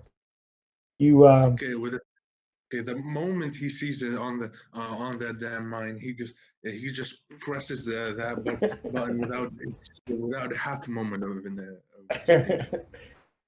Okay, there's just this thundering explosion, ka-doom, as this mine goes off. Now, the mine, this TM-72 anti-tank mine, does 7 damage and it reduces the armor by 1. So the blast is a level B blast. So that means you're gonna roll 2d10 for the explosion, and yeah, so that's the first step. So you roll 2 rolls of the 10-sided dice. So you can use the attack macro if you want, or you can use your character sheet.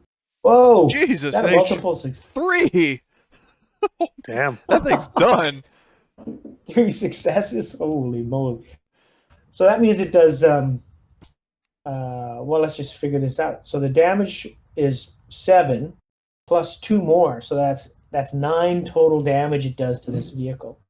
So what you do is you subtract. Sky high. Yes. And then we can figure out what happens to the components of it as well. So we know it has a total of 9 damage, and its armor piercing of -1. So that takes its armor of 4 and reduces its effectiveness to armor 3.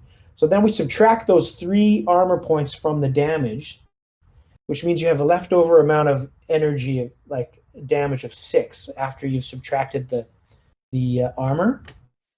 And now we go through we roll a 10-sided dice on the vehicle component chart, and we see what kind of happens to the vehicle as the damage goes through that thing. So on page 82 of the player's manual, you'll see a component damage. So roll a 10-sided dice. I think you rolled an 8. I already did. Nice. So the first thing it hits is the gunner. So the explosion goes up into the gunner, and now we're gonna roll for passengers. I'm just checking. The gunner of the vehicle is hit by the attack. You resolve the attack normally, including hit location and any critical injury. Any excess damage beyond the crit level of the weapon continues on into the vehicle. So roll location on the gunner, which you roll a d6. You roll a d6 On the gunner? for the gunner, yeah. That's a 1. So Pull that's his legs off. Yeah. That makes sense. And so and then so let's see. Resolve the attack normally, including hit location and any critical injury. So the damage is 6 at this point, right? Dang. So that's over the crit level for this mine, because the crit level for the mine is 2. So that's 3 times over the crit level. So we're gonna roll 3d10 on the legs critical injury table. I know it's brutal. So roll 3d10.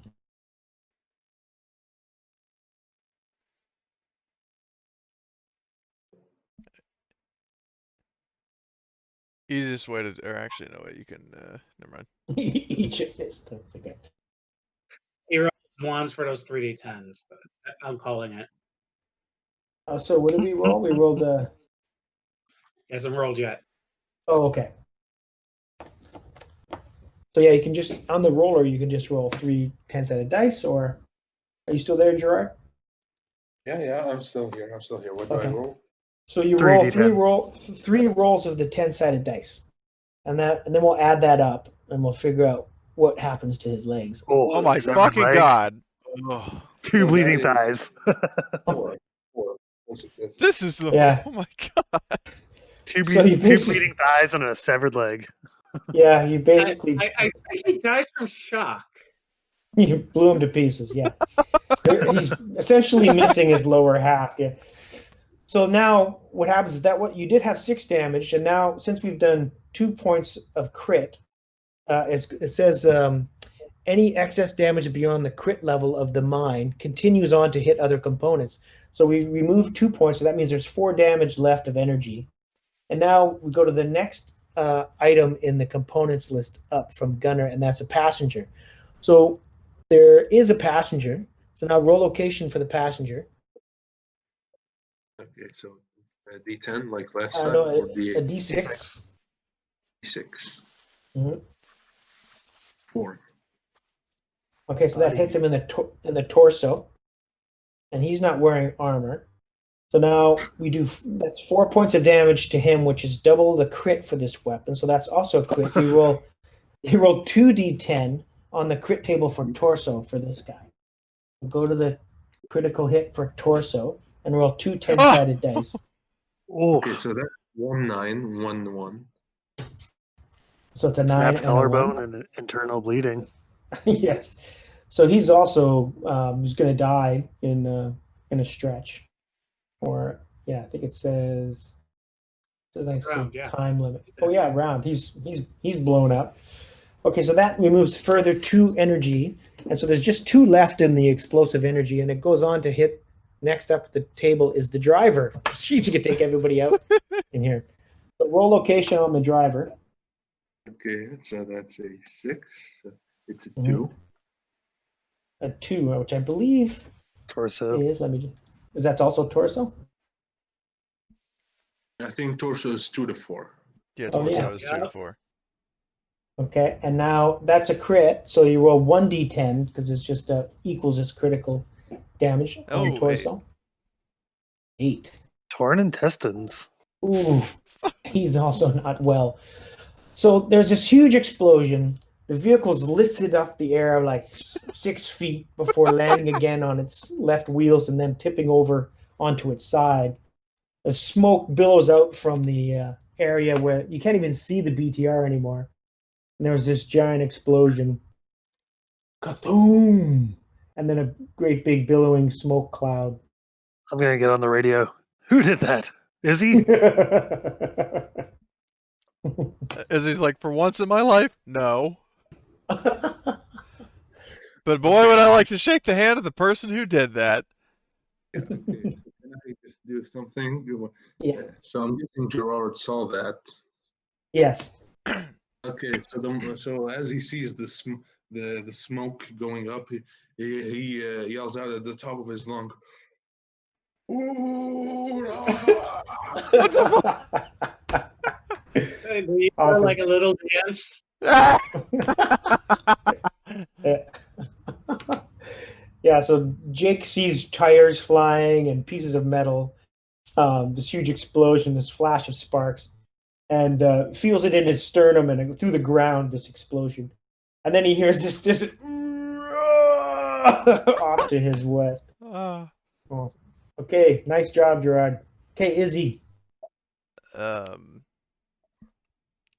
good question. Izzy was originally planning to blow the tank to high holy hell, but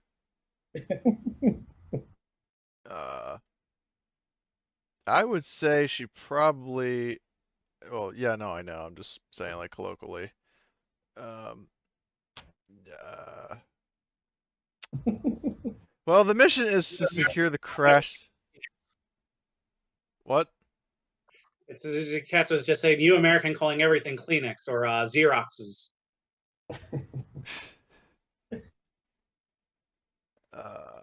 So go ahead, Izzy. I'm just trying to figure out. I mean, I Here's- guess Izzy will. What? Can you sort of mark like how far she could move, like through the buildings? Sure, you can go 2 hexes without any difficulty. If you want to go further, you have to make a mobility roll. Okay, I'm going to go here to this sort of corner, and then I'm going to make a mobility roll to get over to where the guy was. Okay. So let's roll mobility. Any modifiers? Just again the rubble and Oh, yeah. rocks. Okay, So it's -2. Okay, so then that would be my I'm rolling a D8. Our attribute dice 1 is an 8. 0, 0. Ah, shit. So should I mean No success. So it means you're kind of getting hung up in the ruins. You're still moving there, but you only get as far as like here, here? which is yeah. So you're out in the open, and there's some shadows moving around you from this parachute flare that's continuing to descend, but you're illuminated. Nice. And then can I see anybody in this building? Now remember, you could choose to do 2 fast actions and do another move. Oh, okay. Can I So move again with another fast action to go here without having to roll for rubble? That's right. You can, yes. Okay. So I'll just be stacked up there, and that's my turn. Okay. Cool. And then Katzman. I'm gonna go up. So yeah. Cover him and let him know Okay. he's trying to get to the other room. Okay. Sounds good. Good work. And you're an Overwatch, I assume, on the. Yeah. Okay, Carl. You've got Katzman there covering you. Cool. Gonna leapfrog into this room, and then into this room. Okay. You see another second floor. This is more of a sort of a luxury or more a bigger apartment, I should say. But it's also been pretty much gutted and destroyed. There's a doorway here. It looks like you're probably in a bedroom, but most of the walls, like the gyprock and everything's been blasted through, and you can see through the studs and the beams into the next room.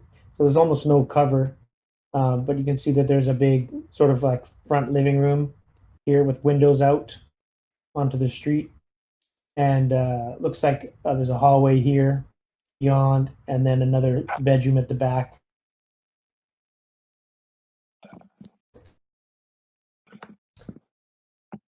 Cool. So I'll just use my other fast action and sweep through here just to basically get like a clear this whole corner of the building if I can. You can. So because there's not much cover through here, there's Okay. lots of little places to hide, but it's mostly behind ruined furniture and things like that. There's a central stairwell here that goes down to the first floor.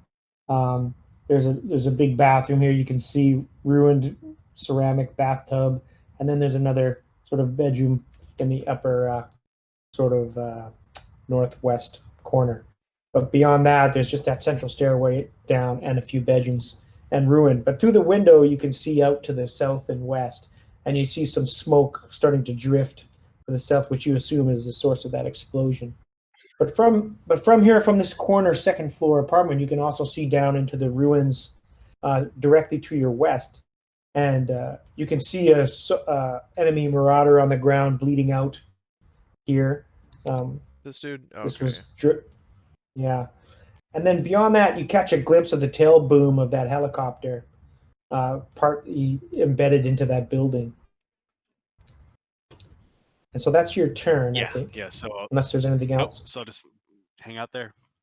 Yeah. Okay, Jake, you are still in Overwatch. I'm gonna risk a peek out the window over to the west to see where I heard that yelling. Okay, cool.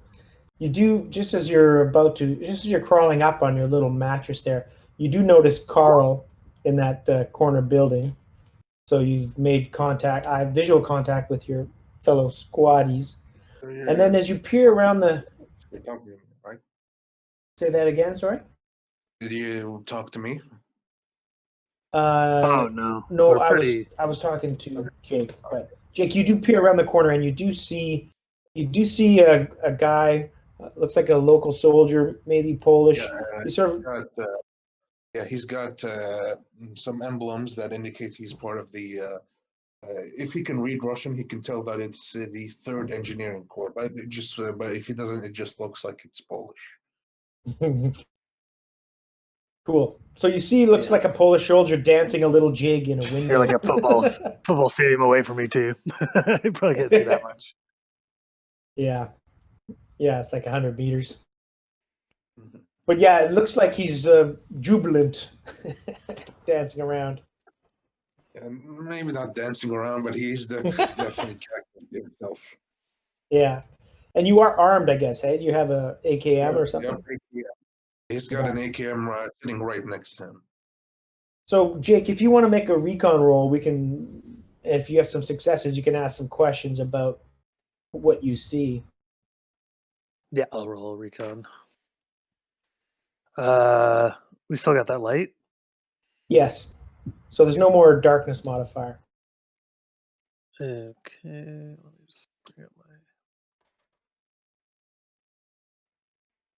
my... Nice use of the flare there, by the way, Catsman.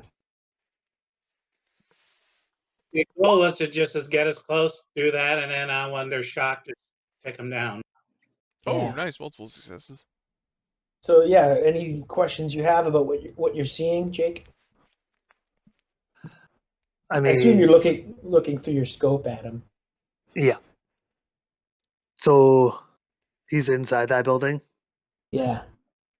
Dancing He around. looks to be Gerard looks like he has an AK next to him, but he doesn't. It's not in his hands. He's just peering through a window right to where the BTR blew up.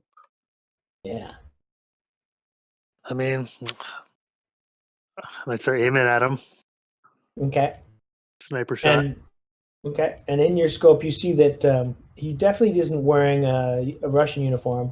It's Polish and sort of slightly irregular. Maybe he's got some other. You do see some other markings on it, but it's a little bit hard to make out. But he doesn't appear to be one of the marauders you've been fighting so far. And you do see he's got a little, looks like a radio transmitter in one of his hands. Okay. So you're doing an aimed sniper shot just in case he's a threat, right? Yeah. Hey, Gerard. So what do? You got a fast and a slow action? Okay, so he just wants to have a look around if there are any other more marauders. Okay. So go ahead and make a recon roll. Now you don't have to adjust for darkness now because of the flare. Yeah, he is wondering about that, but the jubilant exhilaration of seeing that BTR blown sky high did sort of distract him from that question. Yeah. Good point. Okay, let me just find it. Okay. Yeah. So it's So just that your I believe it's intelligence and recon Okay, so together. that would be a D10 for me. Nice. And do you have a recon skill? Recon scope? Don't think so. Okay, yeah. So then you would just roll your intelligence D10. Yeah. Oh, okay. So that Okay. is a success by the looks of it. Yeah, I guess so. It shows a 1, but I don't. There's also a 9 there. That's because I put one of the die Ammo. blank. Oh, gotcha. So yeah, that's a success. So you don't see any marauders. I assume you're looking to the north, where you've seen them before. If you had rolled an X, He's yeah, looking north and a bit to the west. I mean east, Okay. not west. yeah, okay. If you had rolled an extra success, I might have said, and you see a glint of what looks like someone up in this area. But since you just got the 1 success, Jake is special operations sniper. He's pretty stealthy. So I'm going to say you didn't notice him, okay?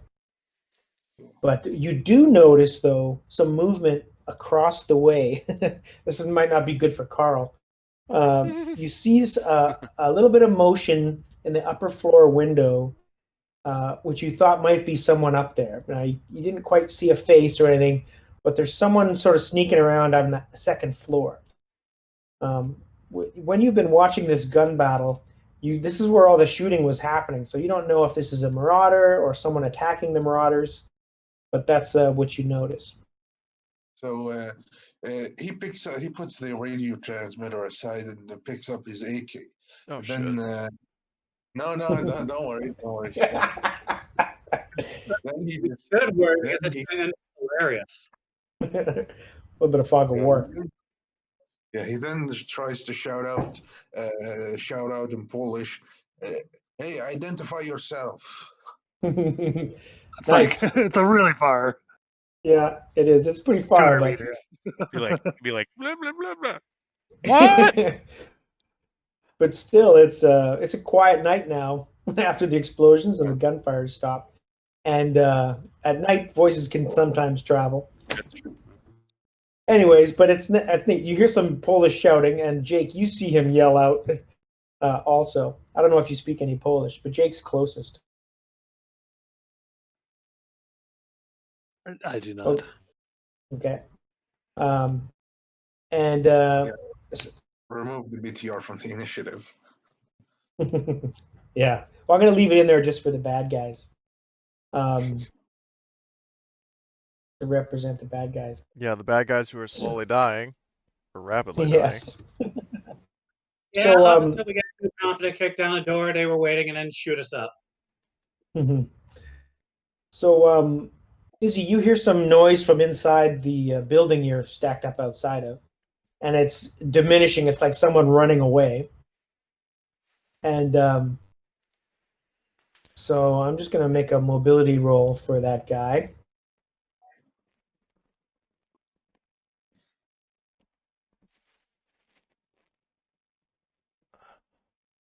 Oh, by the way, how many languages can a character speak on Um, character creation? I'd say 2. But theoretically, it's just 1. But I'd be okay if you have linguist skill, that means you get to pick another language. But if you have some, okay. But I could see there being some smattering of another language. I could say that he can speak broken English or something like that because of contact with American soldiers. Yeah, that works. Okay, so that didn't work. Whoa. Cheeseburger and Pepsi. That's right. Cheeseburger So Pepsi. Here's Americans say is I love cheeseburger and Pepsi. Okay. And Doesn't know what that phrase means, but he thinks it might mean friend in American.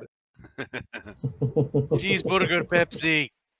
dying. She's better get a Pepsi. Shakes hands.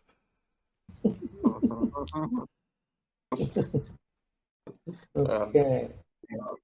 I know that. I hope. I sure do hope that you're not actually doing that. So, did you roll the guy's mobility? Yeah, I didn't succeed. All right. So, but Jake, you since you're not in Overwatch anymore, you don't get a sniper shot, but you see two more marauders run from this building over here, over to the trees, and they disappear in this big cloud of smoke where the AK or the BTR was. Okay. Oh shit. Okay, Izzy. Switches to her shotgun. Okay. And can I do? What's your? Can I ask you a question real quick? What your encumbrance? Because you've got an RPG, a shotgun. Do you are you encumbered at all, or do you? No, I'm not. To the best of my Or knowledge, I'm not. okay, cool. She's So- pretty strong, hey. Yeah, she's got good strength, and then she has a backpack. So. Oh, awesome. Okay. So. Okay, go ahead. Sorry. Put that RPG right in that backpack. Yeah. So she just slings it over her shoulder, pulls out her SPOS 15. Can I do a recon roll to see if she sees anybody in the building? Because she Yeah, knew that there totally. was a guy, and there was like my leg, or whatever he said. But okay, so Mhm. any modifiers for the recon roll? No, it's dim inside the building, so -1. -1. Okay, so I'm just rolling a d10. Okay, so in that case, I can just click d10. There you go. No success. So you don't get any clue as to where the enemy might have gone. Can I climb through the window? You can climb through the window or go through the door. The door is open. The window you can climb through. Yeah, it might give you a mobility check on that. All right. Just make sure you don't get hung up on it. Yeah. Her butt got stuck in the fatigues. Don't want that to happen with the window. I'm just joking. So, oh, right, her character sheet. So mobility is. So what's the penalty for the mobility on this one, if there's any? Just no penalty. Okay. So then in that case, it's D10 plus D6, and oh, I got a success. Nice. Izzy Okay, dives through the window, forward combat roll, draws gun, searches around. I don't see any successes on there, dude. No, Am I result just reading 1. that wrong? Result 1. On the second die, I got a 6. Oh, okay. Oh, yeah, I got you. There you go. Yes, you jump in, roll on the floor. The place is a ruin. It's mostly just you see a front door. You can see through the whole building because it's just studs where the walls were, and most of the gyprock's been blasted and burned and Wonder who did that. Partly the new tenant who just arrived. But also there's this still lingering smoke and the smell of cordite from your exploding grenade. You see a blood trail leading off through a hole in the wall here to the north. And it looks like he went through this gap in the wall between apartments. I'll move my token in here, by the way. Mm-hmm. So that to get through the window is like I imagine be more like a slow action. Yeah, I mean, I don't know. Yeah. So, well, either way, I mean, switching weapons, I believe, is fast. I think so. If you're putting away RPG and grabbing a shotgun, yeah. Yeah. So. Okay. Is that kind of your turn? Yeah, that would be my turn because I used one action to climb through the window, then the other one to switch weapons. Yeah. Okay, Catsman. Out the back window, you catch a glimpse of Izzy hauling herself through a window down in the courtyard. And you've seen Carl move through to the west into the next apartment. Okay. Time to follow up with Carl, and we're doing another leapfrog. Okay. Okay. Now, there's stairs down to the first level here, too. And through these front windows, these bay windows that are all blasted out, you can see out to the south and west. You see the smoking wreck of the BTR. And you know the spot where Jake is. He's slightly in shadow under the eaves of that roof. But yeah, do you have any other action you want to take from this vantage point? Not much. I'm hearing some sort of guy screaming out like broken English, right? Yeah. No, I think it was Polish. You're the sounds of Polish words drifting across the ruins. Yeah, I'll try and do a persuasion check. We'll just say it'll be like a -2, so like a D12 and a D8.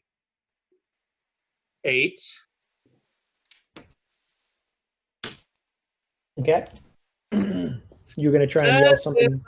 Just respond with along the lines of like in my broken Polish to him.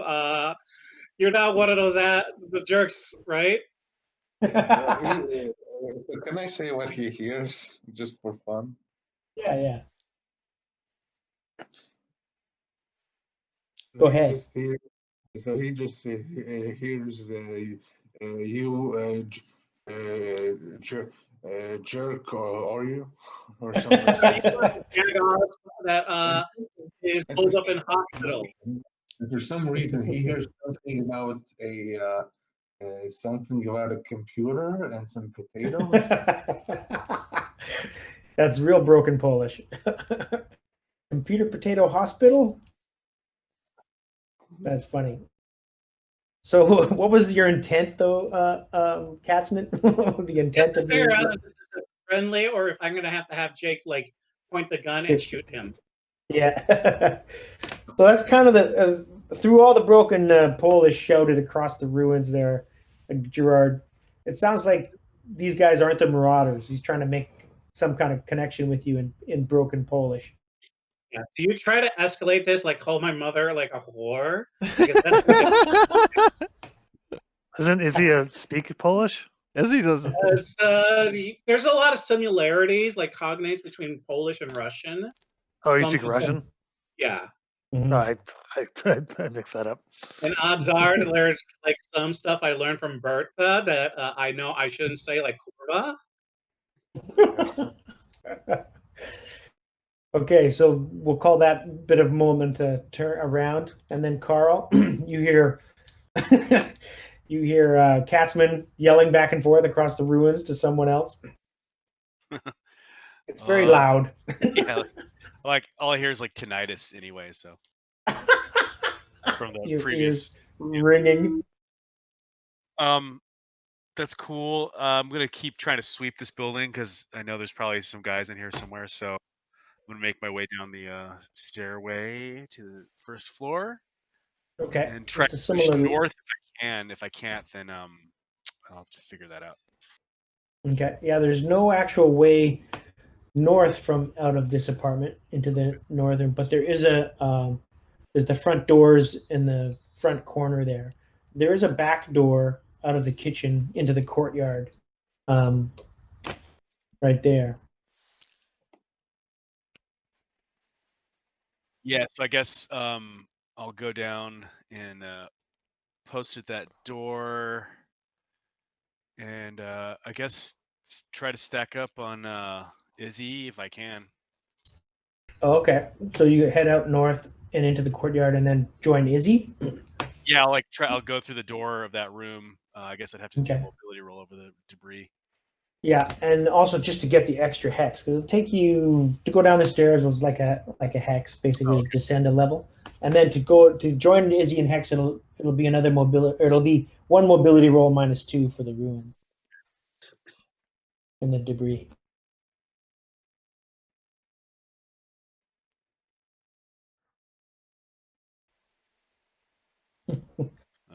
Izzy, I'm just seeing your thing in the chat. Do the Spock symbol. We come in peace. Yeah, internationally recognized. Yeah. Hey, so I don't know if I can actually do that because I don't have any mobility. I have a D8. Okay. You can never go lower than a D6. So should I just roll a D6? Because Yeah. I just have agility. I don't have anything. Oh, then just roll a D6. Yeah. Oops. Kind of a clumsy clown.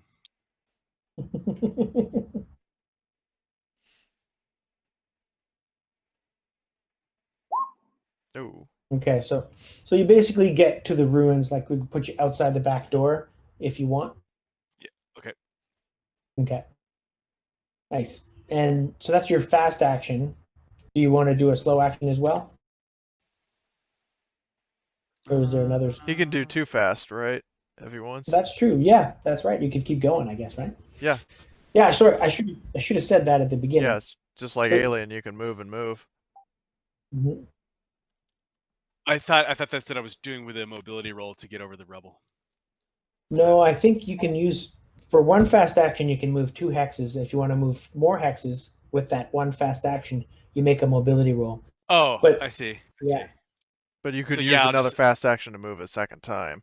Yeah, so Yeah. I'll do the second fast action and move either into that room or I guess I could move into that room, right? Yeah.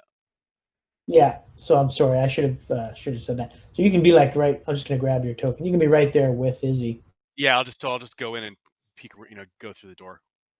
Well, hey, Okay. Carl, it's been like 9 it- years since I've seen you. Is he on the first floor? Izzy's on the Yeah, first they're floor. on. Yeah. Okay, Jake. Uh, Go ahead. okay, I'm gonna radio over. Say, got a lot of action over in the west. We got 2 by the BTR, and then some guys screaming over here.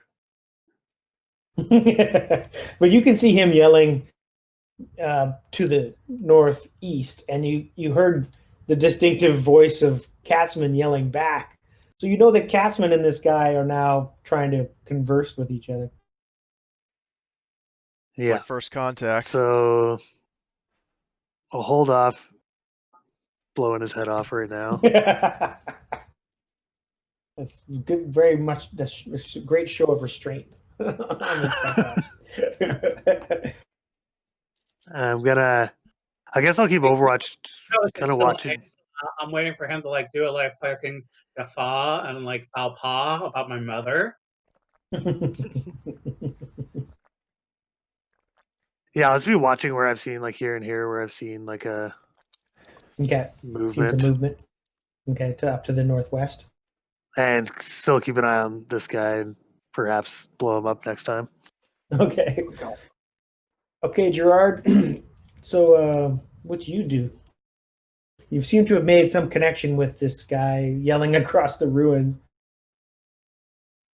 Your voice is echoing through the park.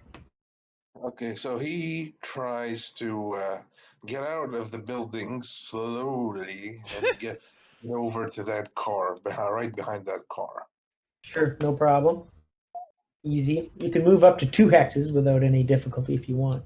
Oh, if that's the case, he's just gonna hide in these ruins. Okay. Like he's gonna Sounds hide good. behind these walls. Okay. So that's a fast action. Now you also have a slow action, or you can take another fast action and go another 2 hexes, or further if you want to make a mobility roll. Okay, let's make a mobility roll. Okay. Mobility roll. There it is. There it is. It looks like a success. Yeah. Yep, one So- success. So you can get you can go for your first fast action, you can go another hex. So you can go 3 hexes on your first fast action. And if you want to take another fast action instead of a slow action, you can go another 2 hexes. And if you want to go further, we make another mobility roll.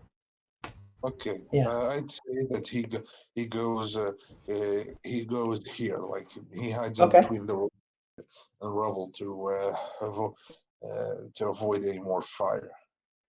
Then he Perfect. tries to. Then he tries to yell out back. Then he tries to yell back to him in I don't know. Let's say it's broken English. He tries to yell, "You American!" Nice. Okay. And Katzman, Jake, you hear that question? You American? In broken English? Hey, Jew. What's that? I just say I'm Jewish. The international community. Let's say that he just sighs because it's not Oh very. God! Oh no! He sighs because he hears that. No, it's because it's not very informative. What the hell? What the hell? He says, "Is he American?" And he replies, "I'm Jewish." What the?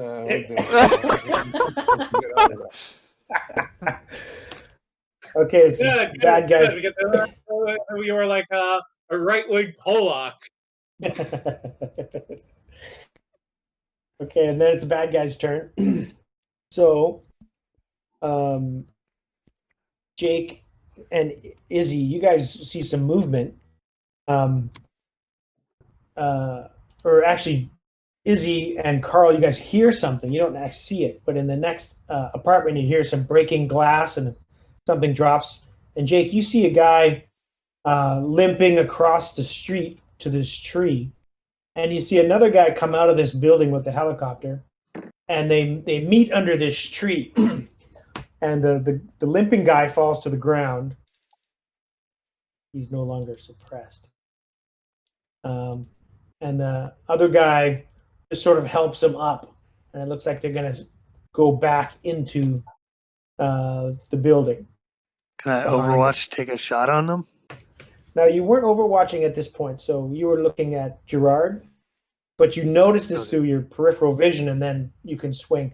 So, since you're not overwatching to the north at this point, you can't change the initiative order at this point. So now it's Izzy's turn. So, would Izzy be able to, like, you said she could hear this? These people. Yeah, you heard some broken glass, something break, like a piece of wood or something fall to the ground, and it's a broken glass. So from that, with that in mind, she would then go through the door and then go over here, you know, Okay. like passing through there. And I'm assuming there's a window here where the guy jumped out. Yeah. Would she see one or both of Well, these it's dudes? actually a front door, and there is a window. Okay, so she's at the window. Would she see one or both of these guys? Yeah, she can cross the street. You see the guy that you'd been chasing and that you hit with the grenade, and then Berta tried to blow up. And then there's another guy by the tree, just sort of helping him up. Would I be able to throw a grenade at these guys with my slow action? Yes. Okay, cool. So in that case, Oh, and technically, we should make you pull the pin. Like the rules as written say, the fast action to pull the pin, slow action to throw the grenade. Oh, okay. In So- that case, I'll just shoot my shotgun. Okay. So I'll just aim at this guy. Well, first she'll call out to Carl and anybody else in range. I spot some reds. So, Okay, so figuring out your modifiers is going to be a ball breaker, yeah. yeah, because there's a little bit of, since you won't be aiming, it'll be a snapshot, so it starts with a -2. Okay. But I think you're definitely in short range. Yeah, I'm definitely in range. So it's just so. And the light is still burning, so they are under a tree though, so it casts a big shadow. So I'm just going to give a -1 for dim light. Oh, okay. So it's a total of -3, I would say. Okay, so I'm just rolling a d10. Let's see if this worked. Oh wait, I didn't do it right. Hold on. And don't forget your ammo dice. Oh right. Like how many? What's your rate of fire? My rate of fire is 2. So you're gonna unload all Well, your no, ammo dice? I didn't put the ammo dice in. I need to re-roll Okay. that. So just I'm rolling a 10, a 0, and yeah, I'll just go all out. So yeah, I'll just suppress the guy who was standing up. Okay. And So just trying to figure out what roll. It looks like the 1d10 was a 2. Is that right? yeah. And the ammo dice is a 6. So you blasted off 7 rounds of ammo, and the 6 means a suppression roll, right? Yeah. So the guy with the standing up guy has to make a Coolness under fire. coolness under fire. So we are gonna roll for him. Now this is the he's got a slightly better set of statistics. This guy, he's carrying one of those AKSUs, like the submachine gun version of the AK-74. Yep, I know it. I know And he's that's also the PDW version. yeah, and he's got a helmet on and a flak jacket.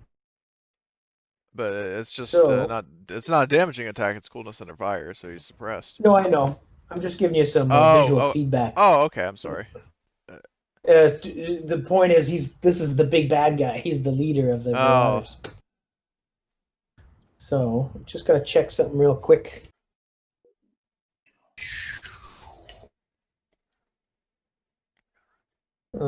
I think that list of NPCs is in the player's book, right?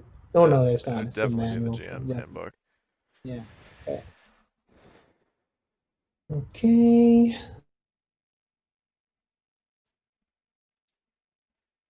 So we're gonna roll 2d8s for him.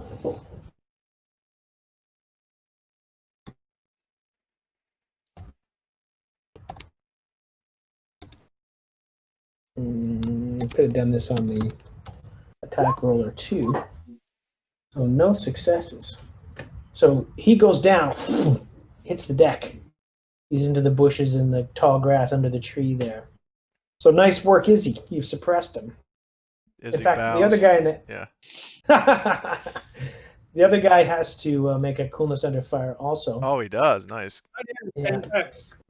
Yeah. So we'll just roll for him, and he just has a 1d8, and that's because his leader. No, he has 2 because his leader is in line of sight. So, but it's just a d6 and a d8. As the leader has a good command skill. So he does not get suppressed. So take off that little cowardly yellow dot. So that's your turn. Now it's Katzman. Okay, Katzman, you hear a shout from Izzy, very faint but contact. Can I lean out and shoot to here? No, you don't have a line of sight from where you are here. I'll move but over. You can to move. Here. There you go. And That then you definitely can see. So, yeah. All ready to rifle. Okay, so move and aim. Good. Carl, you hear Izzy's shotgun blasts. Ka-toom, ka-toom, ka-toom. And hit her shouting about contact. Yeah, I'm gonna move and aim to the doorway to the okay. west. Just right here, or right here. Oh, nice. Yeah. Okay. And then Jake. So do you peel your eyes away from Gerard and move and aim to the north? Yeah. Okay. So from where you? Sorry, go ahead. I was just gonna check your line of sight and see what it might look like. So from your position here, there are a certain amount of buildings and ruins in the way, including a couple trees, but you do have some obscured line of sight. So if you want to take a shot, there'll be some negative modifiers there. But you still would need to. I guess you don't have to aim. You can try a quick shot, but the modifiers are Okay, go ahead. Oh, yeah. What's the modifiers? Modifiers will be -1 for dim. They're both prone now, so that's -2 for being prone. And they have some cover. So I'm just going to check the terrain chart. Terrain type for that sort of trees gives cover, yes, of 2. So range attacks gets another -2 into trees. It's a total of -5, I guess. Whew, that's a lot. Yeah.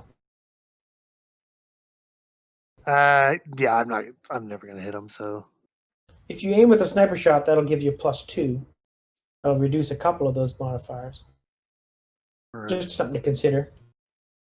Let me see here. Yeah, okay, I'll give it a shot. I'll do one. Okay. So you take your slow action this round to aim your sniper shot, and you'll be able to shoot. Oh, right, yeah. Right. Because it takes a whole round to steady a sniper shot, which ends up giving you a +2 modifier. Yeah. Okay. Yep. Sure. Yep. Cool. And then Gerard, you hear some more shooting. You hear some more shooting. All right.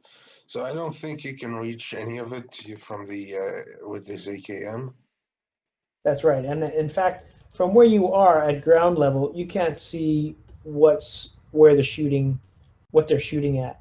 Like from your position, these walls here are kind of in the way. They're partial walls. But you do see two what looks like maybe the green of, or not, at least one green. Oh no, actually, Carl, what are you dressed as? You're in Soviet uniform, aren't you? Yeah, like a Soviet, you know, Ah, shit. techniques. Yeah, and you just see the light like of reflected muzzle flashes flashing in the alleyway, but you can't see any of the bad guys from where you are currently. So can I just take 2 fast actions to go right here towards the gunfire because he wants to know what's Yes, going on?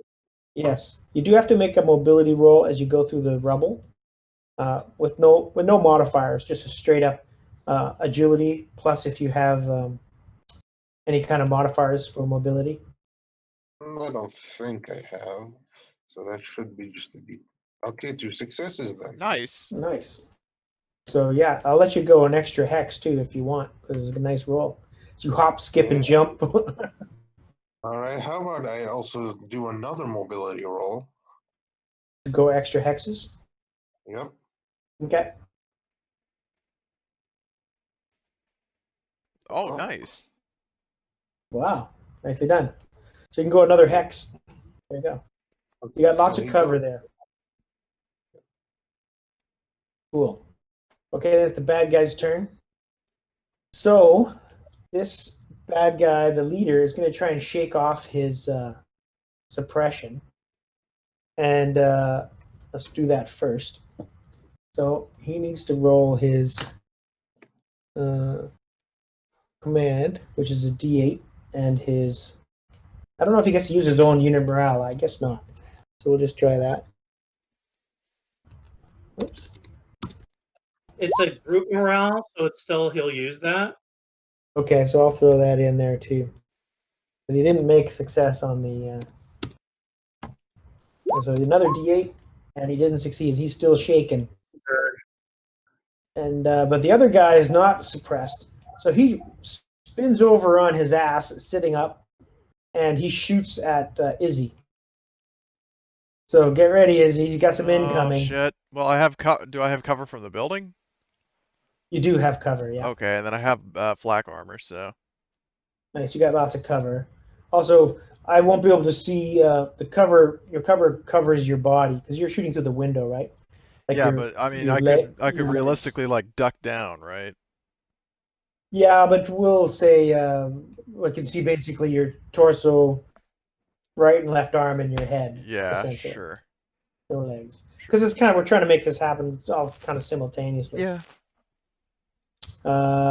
So this guy's gonna fire at you, and just checking his stuff. He's got a D8 and D8. That's 2 D8s. Now you've got you're in the dimness, so that's a D8 and a D6. You are also in cover, so that is. I have body armor too. Checking this again. Oh wait, that factors into the attack. Never mind. Yeah. So let's see. Yeah, so I think it's another. Just checking terrain here real quick.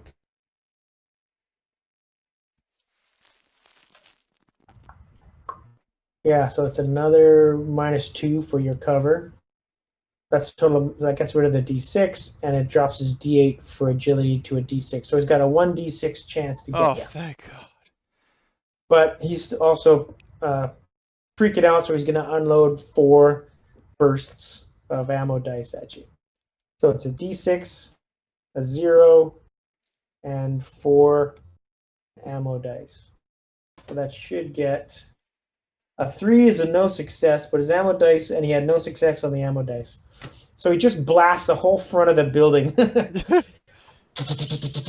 and sends shards of glass and pieces of debris, but he misses you with everything. And you don't even have to make a coolness under fire. Well, Why don't you just fire into the sky with that kind of accuracy? Yeah. And at the same time, even though you're aiming, Jake, you're a good enough operator that you see out of the corner of your eye, because often snipers aim with both eyes open, even, especially the good operators. You see that those two other marauders that you'd spotted over by the blown up BTR, they now are heading back into this building. You see them cross the road. It looks like they're weighted down with stuff. They're carrying things, like one's got an extra weapon across his back. The other one's carrying a couple boxes, maybe ammunition or something. But All right. but that's it. And that's the bad guy's turn. So Izzy, back to you. So So how many shotgun rounds do you got left in your 3. Okay. 3 in the current magazine. Izzy's going to throw a grenade. Okay, so fast action, pull the pin. Yeah, fast action, pull the pin.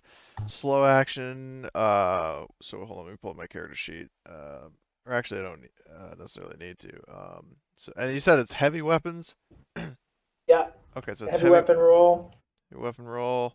So strength. So 10, 10, and 0. What? I'll push that. So 10, 10, 0. What? Same exact result? No, 3-5. 3-5, yeah. Oh, Okay, so no successes. apparently not. At least it didn't Okay. blow up on your feet. So Yeah. your scatter rules for grenades. There's what now? Scatter rules. What's that? You could do You a missed deviation. grenade. So you roll it.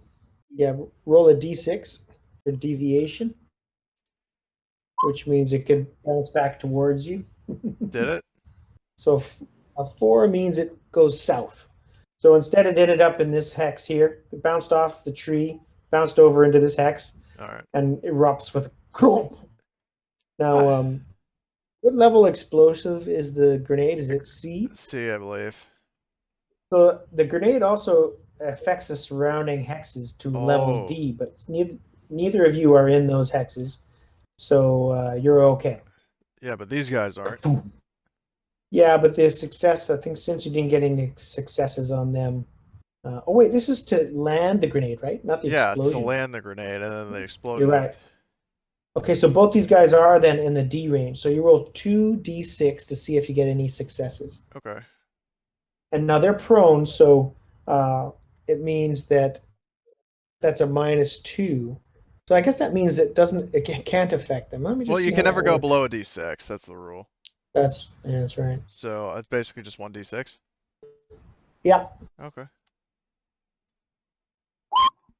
Why is that so loud? I don't. Quite a jarring. Yeah. Is there a way to turn down Roll20 audio? I Yeah. don't know. I think I might have to turn. Move master. Oh yeah, music. in the settings tab. Yeah, maybe. Turn Enable mine down background too. chat beeps. Click that. Enable what now? Oh, chat beep. All right. So I turned that off. There you go. Sorry Cool. about that, guys. I've never. No worries. Oh, okay, so mark off your 2 grenades. That one was ineffective, but still fun to watch. Okay, and I think that's your turn. So Katzman, you've been aiming. You see the 2 targets. They're prone. Now it's dim, so you have a -1 modifier. But since you're elevated, you get a +1 modifier, and that also takes away their prone advantage. So this will same effects will go for Carl.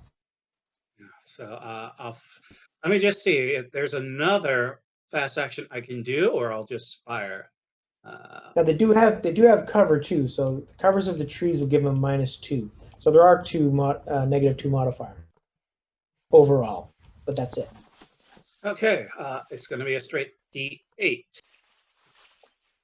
And how many ammo dice? Let's go all. I'm going to scavenge them afterwards anyway.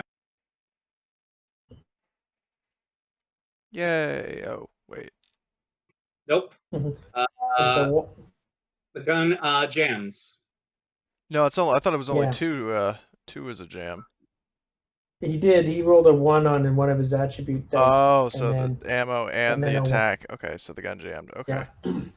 Still, Yeah, and then- like if you roll a 1 die, if you only have to roll the attribute and you get a 1, it's still a failure. So Oh, it is. Okay. Yeah.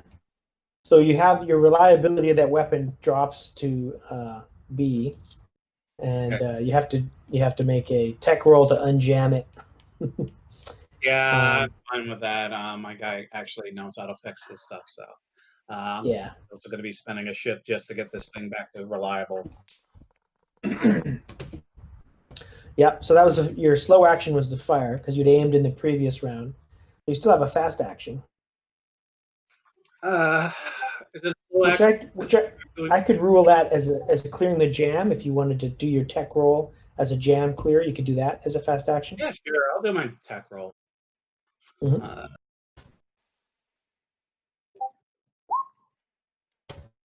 Got a success. There you go. So you clear the jam.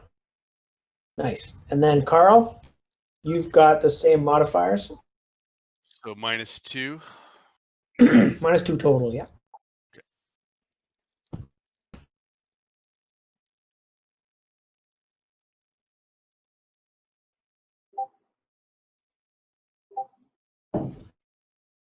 Oh, we should probably just check the range for your bison too.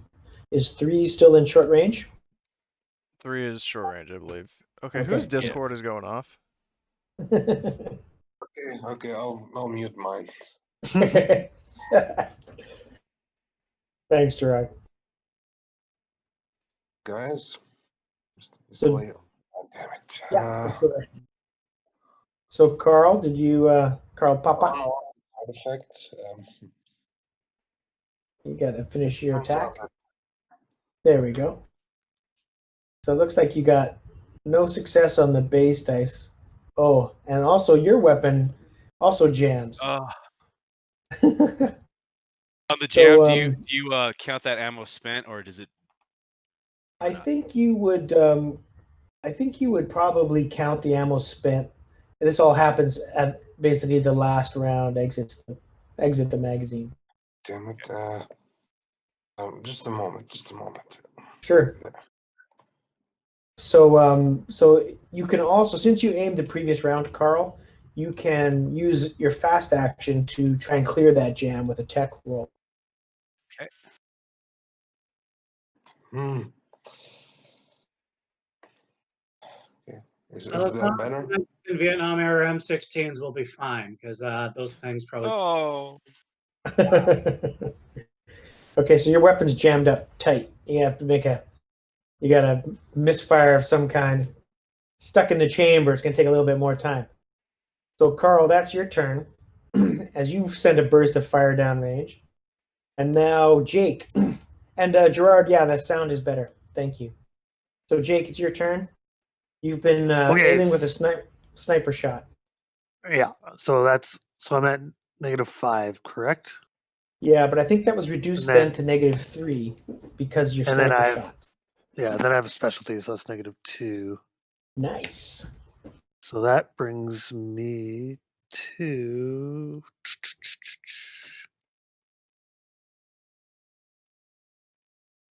B and a D. Okay. And are you going to pick one target or the other? Yeah, I'll pick the one on the left there. Okay.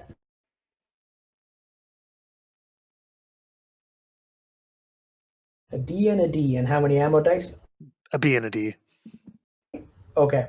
But are you going to shoot just one shot or multiple shots? Yeah, for the sniper shot, it's just one shot, right? Yeah, I think so. Oh.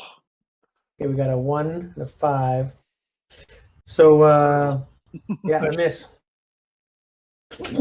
Blows a piece of the tree off near his head. And now that's a slow action. Your shot, but you still got a fast action. I'm not sure what you want to do with it, if any.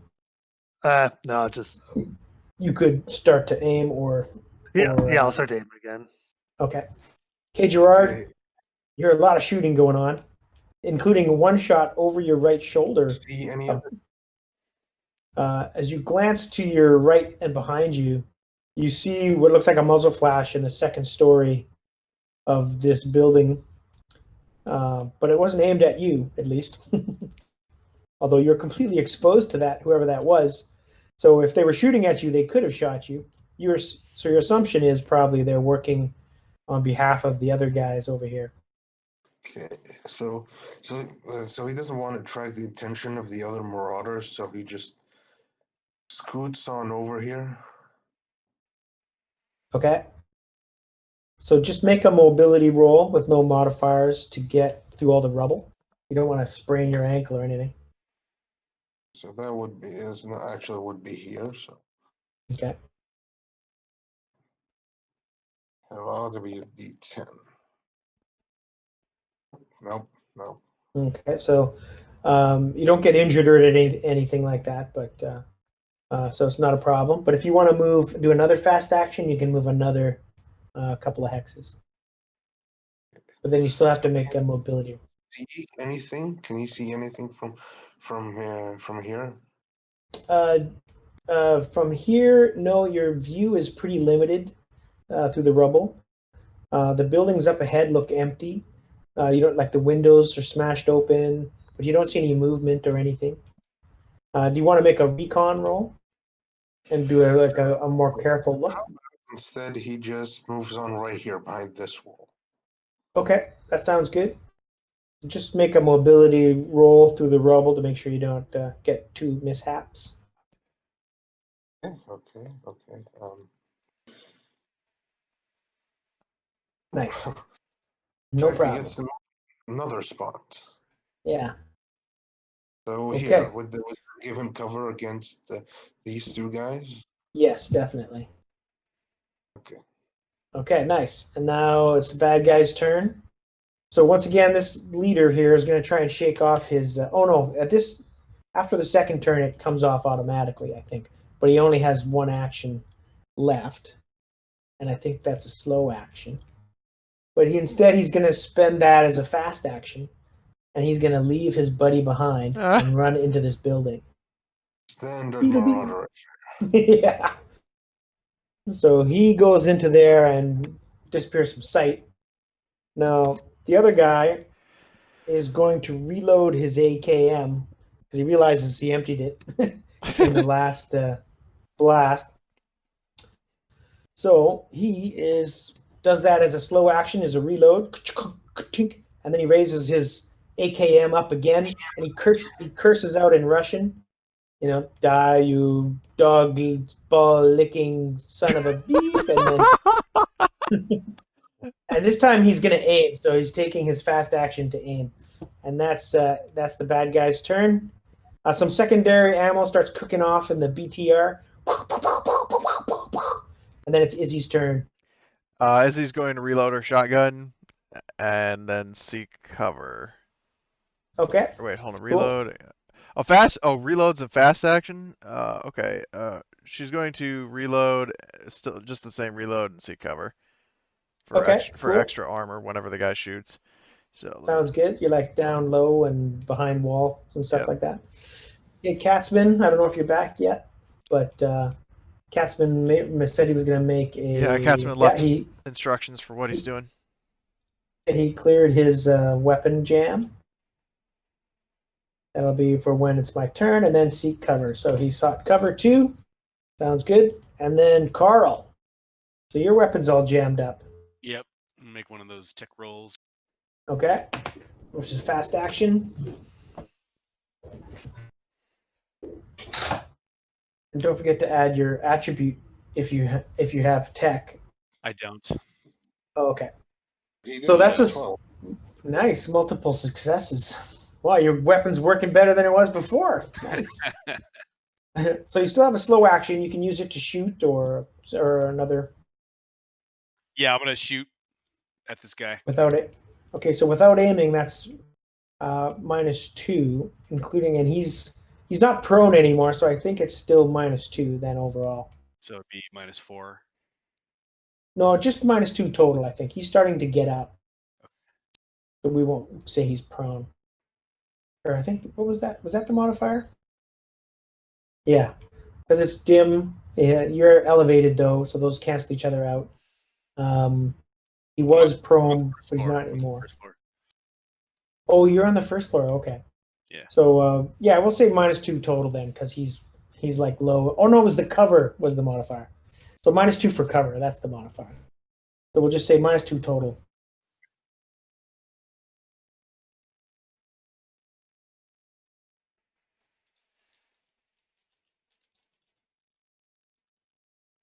Oh wait, I could use the attack macro. Hold on. Yeah. Like typing it. Okay, Rambo, we did what you said you were going to do last round, and now Carl. I didn't want to like hold it up, so I was like, nah, I'll just let you guys know what I'm doing ahead of time. Okay, Carl opens up with his submachine gun. Rap, rap, rap. He's still got ammo, and it looks like no hits, but oh, he got one hit. Yeah, Yeah, he got one hit, an extra hit from his ammo. Yeah, 2 hits. Okay, so go ahead and roll location for both, or you can choose to make one location and just apply that damage to extra damage. You know what I mean? Yeah, I'm gonna do one location and apply extra damage. Okay, And it's 1d6 for location. that's right. So that's a body shot, and then you roll d10 to figure out like what you did to him. If it's a critical, so Oh yeah, you're right. so the damage first. What's the damage for your weapon? It's 1. Okay, and then you add an extra point, so it becomes 2. Yeah. And the crit for your weapon is a 3, I think, right? 3, yeah. Okay, so it's not a crit. So instead, it just does 2 points of damage to him. So it's basically wings him, and but he does have to make a coolness under fire roll. So he doesn't have. He's not broken, and he doesn't have his buddy in line of sight with him. So he's only got a D6 coolness under fire.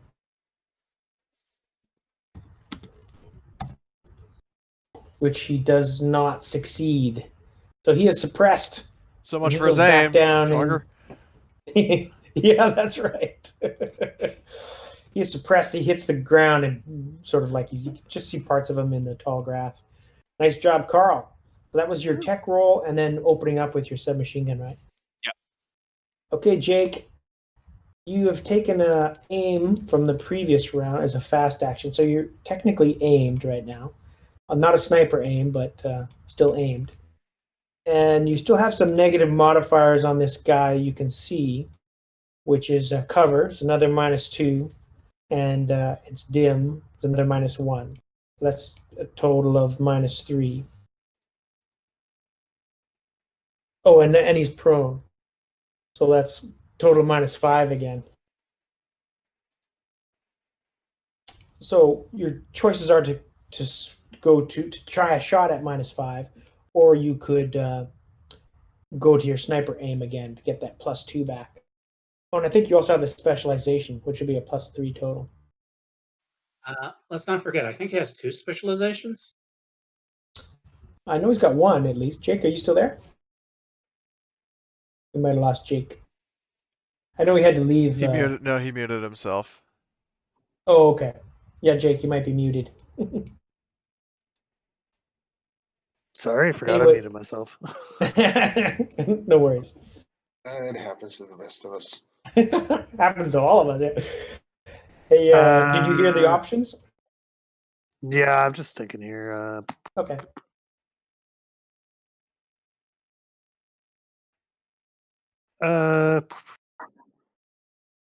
I'm just gonna take a shot. It's probably not gonna hit, but Okay.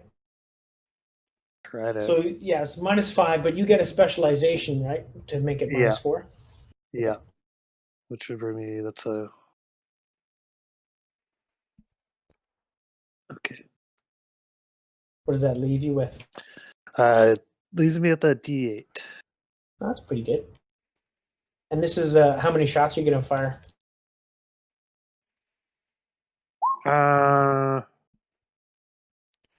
Yeah, I'll go for 2 rate of fire. Okay. Nice. No. Oh, that's a miss. And one ammo success. Wait, So that's he can push. another. He can push. That's true. We Yeah, always I can forget push about that. pushing. Yeah. Okay. So you can re-roll that D8. And you also re-roll your ammo dice when you push.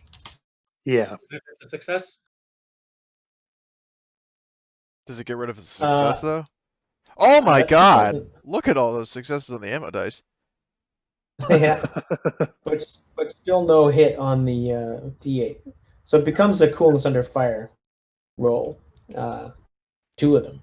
So basically, he's already suppressed and already prone. So Yeah. you essentially are just keeping him pinned.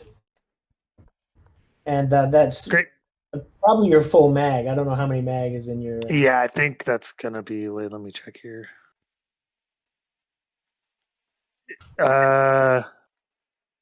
Yeah, I think I'm empty.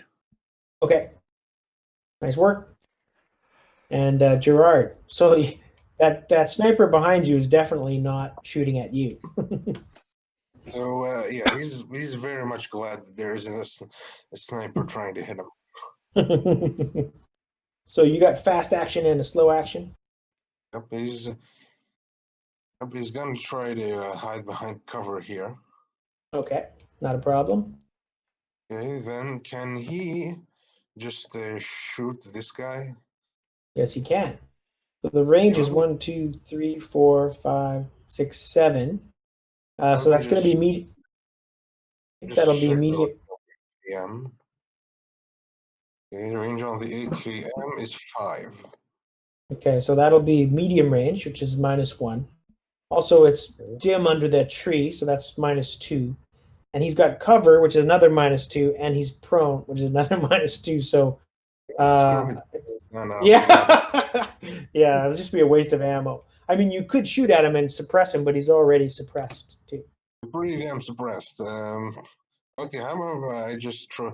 Okay, I'll just make a fast action, go here and use a mobility roll. If that's failed, I don't know. Yeah. Okay, go for Mobility it. succeeds. Now I think you can. Those are 2. You didn't succeed. No, I accidentally. That was for fucking. Oh, shooting. something else. Shit. So okay, so what about these push trolls? I think you had enough to make it anyways, because you were. Where were you? You were. Were you here in this hex? I was in this hex. Then I moved Oh, here. 1, 2, 1, 2. Oh yeah. So you'll get to about here before you'll need to push a roll. So yeah, you'll need to push a roll, which means your mobility. Do you have a mobility skill? No. So but you rolled a 1, so you don't get to push it. So in other words, you end up just out in the open by the end of your round. So which is unfortunate. Okay, let's hope that the suppression keeps doing its job. Yeah.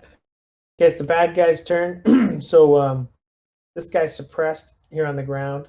He is going to try and shake off his suppression early, and he's just going to roll a d6 and hope for the best. No. He does not. So next round he'll come around, and then Jake, in your peripheral vision, you see that guy that was the leader. He actually you just see him running right to left through the building rubble, and then he vanishes again. And then Alright. you see those other 2 guys that you'd seen earlier run into that building Mm-hmm.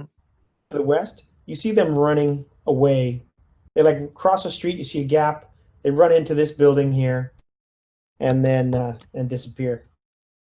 And they're like laden down with bags and weapons as they run west. All right. And that's the bad guy's turn. So Izzy, Will make hear, full use of what I just discovered and aim and fire. So hold on. So what modifiers are there? The modifiers are he's prone and in cover, so -4 total. Oh, there is dim light, but I'll say that's now that the flare is almost at ground level, or at least closer to ground. The dim light's been erased because he's exposed underneath the leaves of the tree. So -4 total. Okay, so -4 total. Let me check my let's see. Okay, so I'm aiming, which removes the penalty, but -4, you said? Yeah, so Okay, 4 steps down. So 4 steps down, so I'm just rolling a D8 plus 2 ammo dice. Okay. So attack macro, so 8, 0, 2.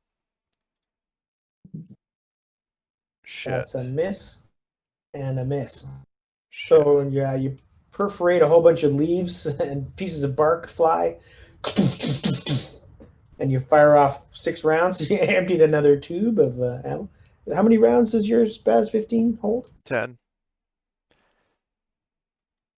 And then so yeah, good effort, but he's still suppressed anyways from the previous attacks. But he doesn't have to make. You can push this, of course, though. Oh, okay, then I'll push. You push the D8 and the ammo dice. Well, you have to roll those again, anyways. Okay. And then it adds 1 stress. Don't forget to add a stress if you push. Well, no, pushing it only if you fail, right? I thought that was the thing. I think you're right. So hold on, wait. Attack macro 8, 0, 2. Fuck. 802 fuck. Sounds like complicated radio communications. 802 fuck, over. Okay, so that was a miss. Also. Yeah, and I gotta reload. So if you push and fail, you didn't get any mishaps. Yeah, I didn't get any mishaps, but I'm completely out of it. What was that, Ramba? Like if you do like push a physical, you take a health damage if you fail to push. If it's like a mental thing, like empathy and intelligence roll base, you take a stress. So even if there's no mishap? That's like the price for pushing. Yeah, so you do take anyone who pushed a mental skill check or physical skill check, there's a cost, yeah. So I take a health damage? No, I think, oh yeah, I guess you would. You take a capacity damage to capacity for pushing your attack. Okay, so down to 4 instead of 5? Yeah. Alright. And you can, and kind of like with Alien, you can heal health by chilling, right? That's right. Over like time, I think a shift. A shift? Go ahead. I think so. Oh my god. This game's a little more gritty than the Aliens game. Okay, well, I guess that's my turn, so. Yeah, good try. Just a lot of pray and spray there. Yep. So, Katzman. Well then, this guy is really tough. Like holy hell. Also, on there is that the Gerard? Say again. Who is that person? Oh, that's the person. Knocked out. Okay. Cool. Yeah. Well then, -4 to hit this guy. Yes. I have the high ground, so it's just cover, right? Yeah, if you're on the second level, you get a +1 for elevation. So it's -3 then for you because he's prone and he's but that's right. The elevation takes rid of his prone status. So it's just -2 for cover, and then you get +1 for. We'll say elevation just cancels out his prone, so it's just -2 for cover. That makes sense? Yes, I do get a hit. That's a success. Well done. Okay, roll location and then damage. What kind of weapon are you using? AK-74. Okay. Or 1d56. Torso hit. Yeah, and he's not wearing armor. So the damage then is 2, right? And he had 1 capacity left. So he's broken. So he is essentially unconscious. Ah, you see him flip over onto his back. I hit.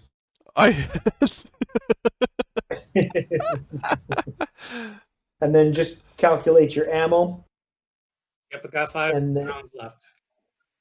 okay, and that was your turn, right? Because you aimed and fired, or? Yep, they've been fired. Okay, Carl. I'm gonna You push up see- and secure the. Go ahead, sir. That's okay. I was just gonna say you see the target get hit.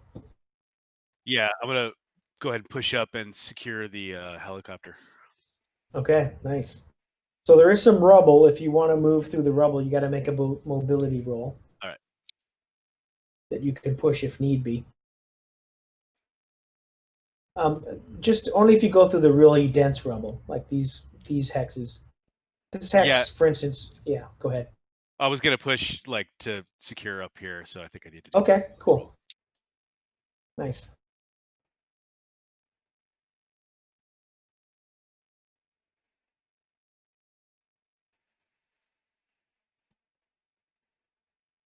Ah.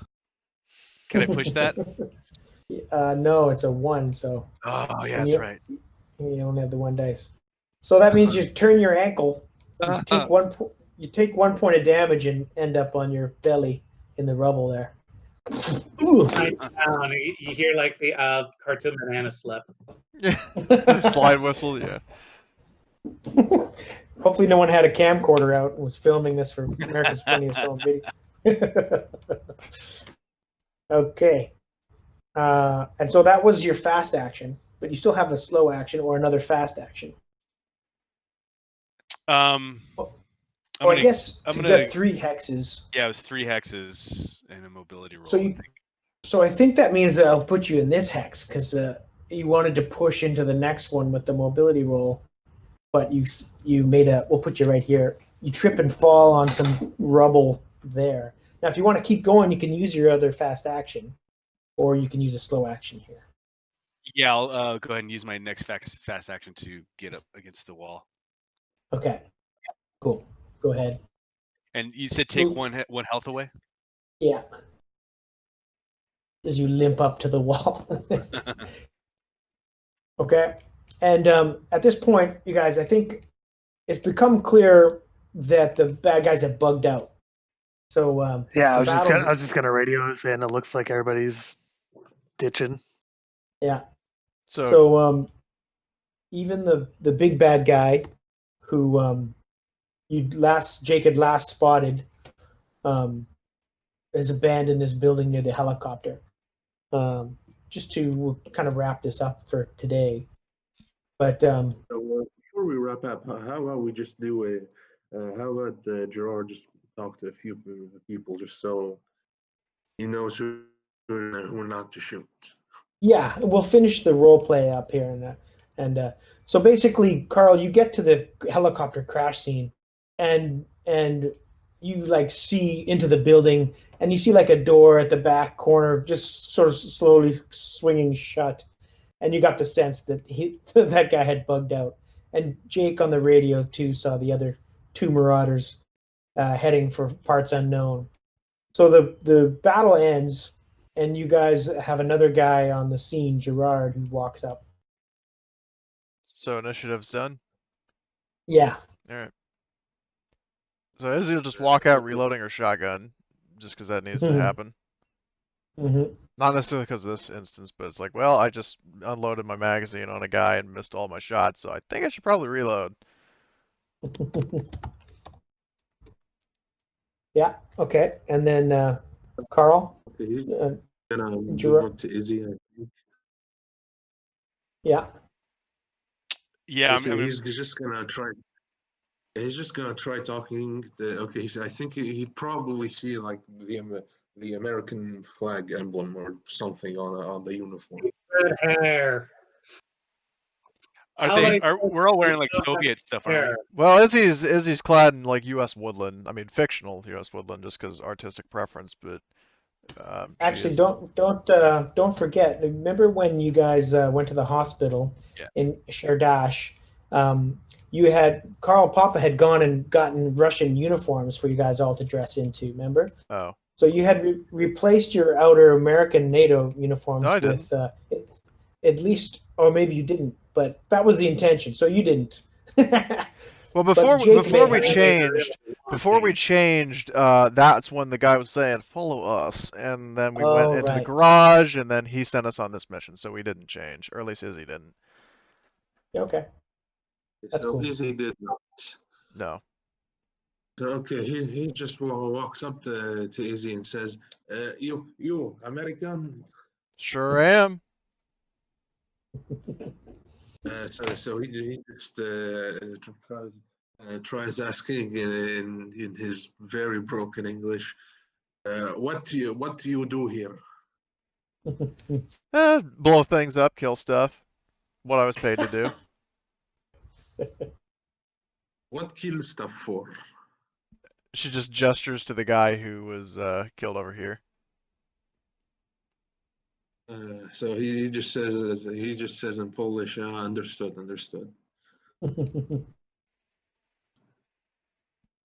Okay, and so Jake, in Overwatch, you can tell that the battle has ended, but you're welcome to stay in Overwatch too, just in case, or you can come on down. Yeah, I'll And, come and start yeah. moving that way. And Carl and Katzman. Yeah, Carl's got gonna another- start searching the helicopter for the stuff. Oh, yeah. Eventually make it. Keep Okay. stripping. I'm going to be picking up all the brass spent and using that to make my ammo. Okay. Sounds Yeah, I'm good. gonna recover all my shells. I take it none of these guys carried any shotguns? You didn't see any shotguns, Izzy. Shit. Yeah. Okay. I mean, these And, guys are using AK-74s, right? They were using AKMs. One of them had an AK-74 cut down into AKSU, but he skedaddled. Another one had a SVD sniper rifle. Actually, two of them did. So there are some other gear. But Carl makes an interesting discovery. It's actually outside of the helicopter, but he finds these 6 metal cans that are kind of octagonal in shape, and they got big carrying handles. They're about I don't know, 1.5 by 1.5 by 1/2 foot wide. And there's 6 of them, and they got some labels on them and things like that too. They're written in Russian.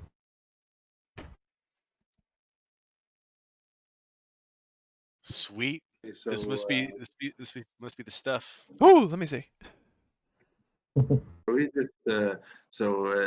Gerard again asks, tries asking, so okay, wait, so is this fellow here? Remind me who's here on the ground crouching? Yeah. Carl, my friend. So, okay, so Gerard looks over the uniform. Mm-hmm. Yeah, he's definitely dressed as a Russian. So he just as soon he sees the Russian emblems, he just cocks the AKM. Mm-hmm. And says he tries to say American, explain. Whoa, just take it easy, man. You don't have to point a gun at anybody. Or you want me to, and then she just sort of taps on the rocket launcher in the back. Or you want the gun to point at you. Watch it, Carl's my friend. You friend with Russian? Yeah. I would say something So like in this points the gun right off. I would say like the enemy of my enemy is my friend or something like that, like kind of, mysterious or something. Yeah, Izzy gives this like what he said gesture, so. And Carl, does your character speak any Polish? Maybe a little bit. Because he's a spook, he speaks Russian and English, but Yeah. he probably picked a little bit up. Yeah, I'd say you have a smattering of Polish. almost conversational, but not quite. Yeah. Similar to Gerard's, maybe a little bit better than Gerard's English. And I'll just maybe in broken Polish say something like that, and then be like, "I'm an American," too. Most of us are American Okay. except for Katzman over there. Okay. Yeah. American, yes. He looks a little less suspicious, just slightly, but he does keep his gun up just in case. Mhm. I get back down and I just hear him say that, don't I, GM? Yes. Top 10 anime betrayals. So yeah, you get the sense that Gerard might be a little bit binary in his appreciation of nationalities and what that means. He might not. He definitely has something against the Russians, but he's been a helpful addition so far, having blown up that BTR. Well, we didn't see that technically, so we would know. Okay, so how about you can ask him about that. Like, you can ask him who blew up the BTR if you want. Mm-hmm. Yeah, Jake kind of saw the whole thing happen. Yeah, you can say that. Okay, how about you say that you see the radio transmitter on him. Mm-hmm. Yep. Yeah. It looks like this guy took out that. What's BTR. the check roll I need to do to check to see how messed up the BTR is? You do a scrounging roll, I believe, to look for useful items. I don't think there is a scrounging as a skill. There's recon, survival, and tech. Oh, it's called scavenging parts. So if you just have to spend a shift scavenging from functional or inoperable vehicles, and then make a tech roll. If you're looking for spare parts, that is. But you're not really doing. This thing can be repaired. Oh, I see.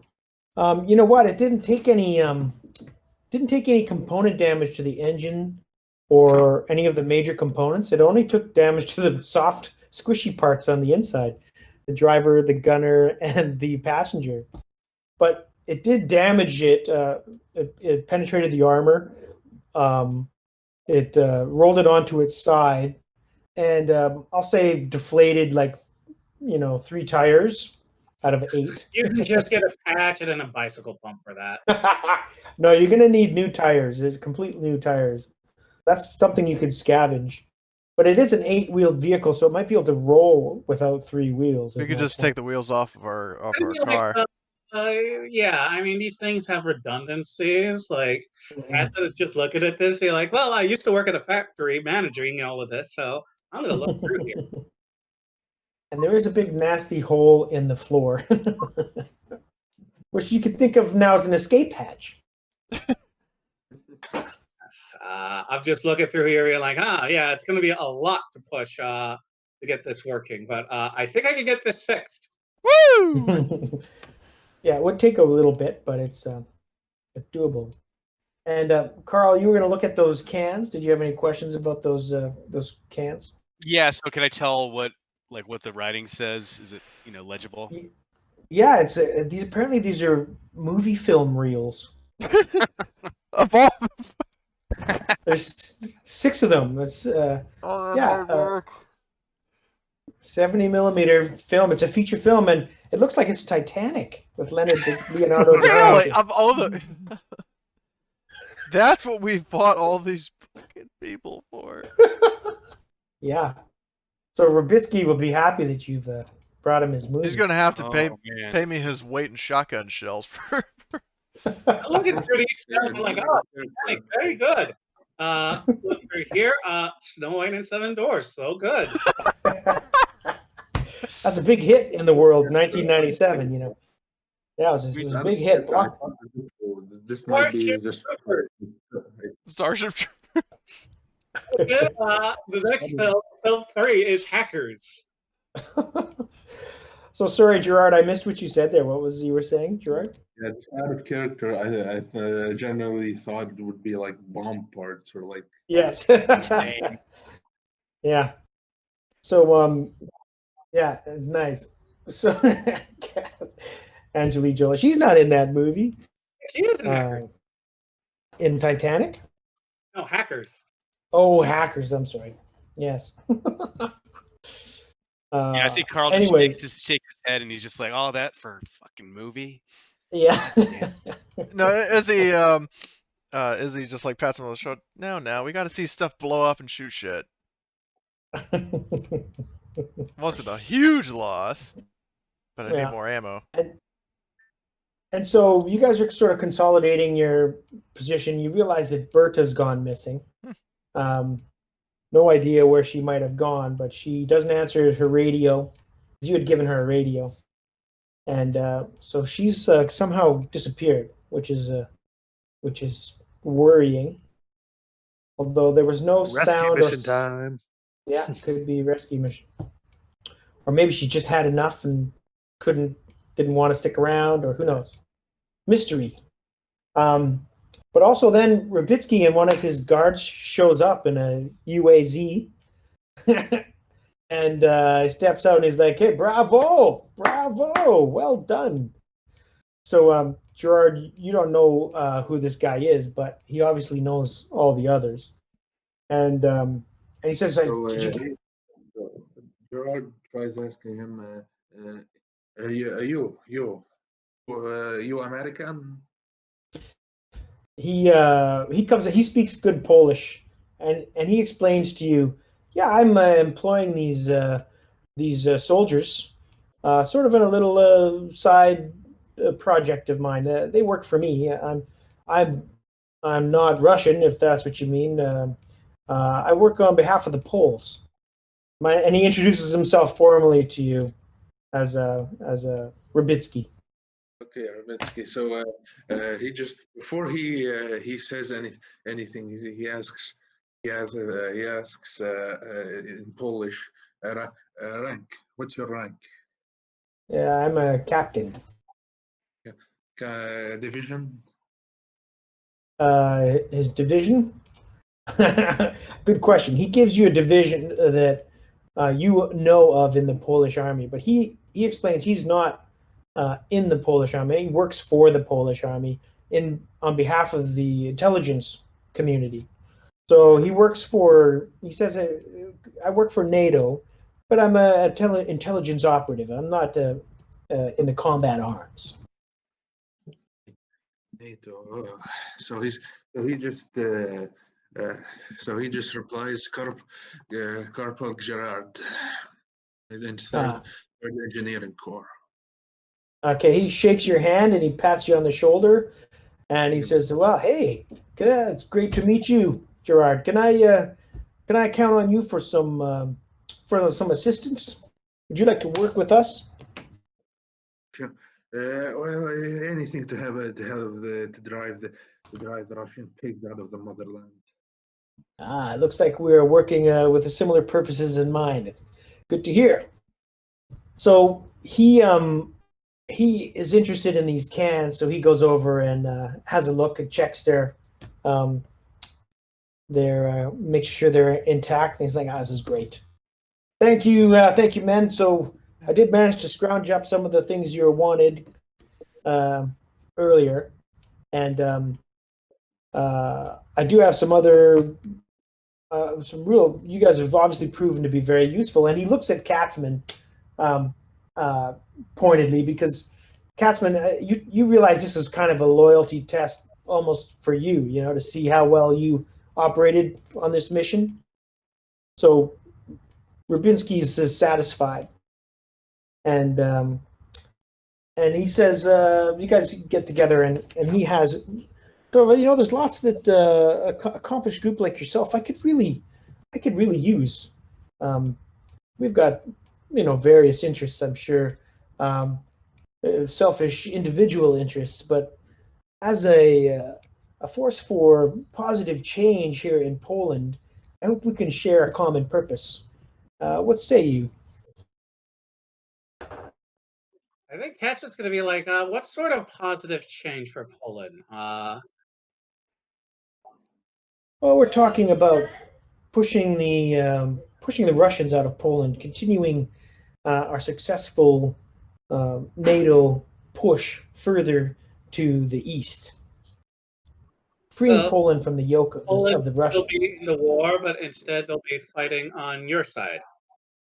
That's right. I think the Polish people want to like be done with it.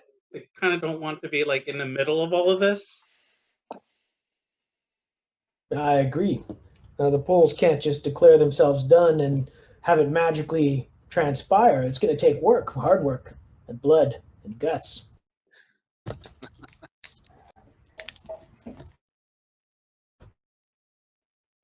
Ask What Gerard here. I just say to both Okay, sides, you just please stop using our land to fight. Sorry, you guys are talking at the same time. Catsman, what was your? He actually fully agrees with the captain that he just wants wants the Russians out of Poland. Yeah. So yeah, but otherwise, Gerard says, "Look, I've been operating on my own for a while. The third engineering corps has not been doing well."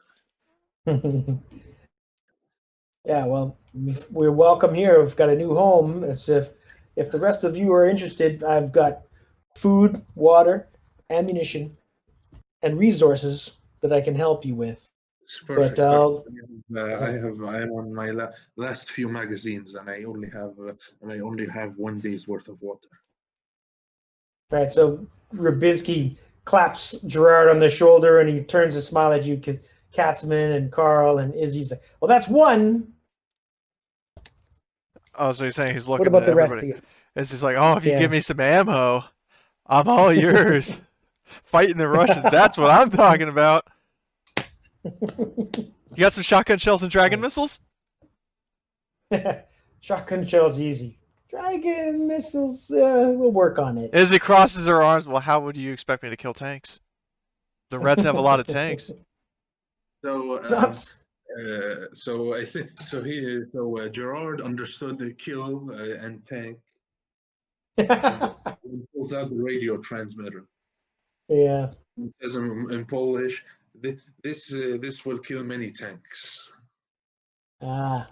So Rabinski basically translated. It looks like Gerard here is combat engineer. He's probably, he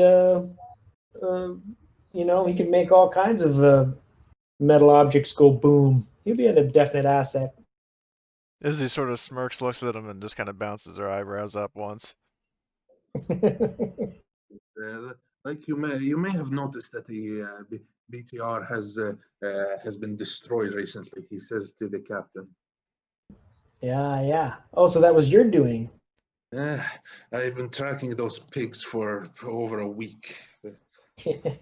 Well done. It was quite the thrill to see them fly. Yeah, good job. We have the same goals. And so Rabinski explains it. Looks like Gerard here was the guy who took out the BTR. So he's been aiding you through this whole thing.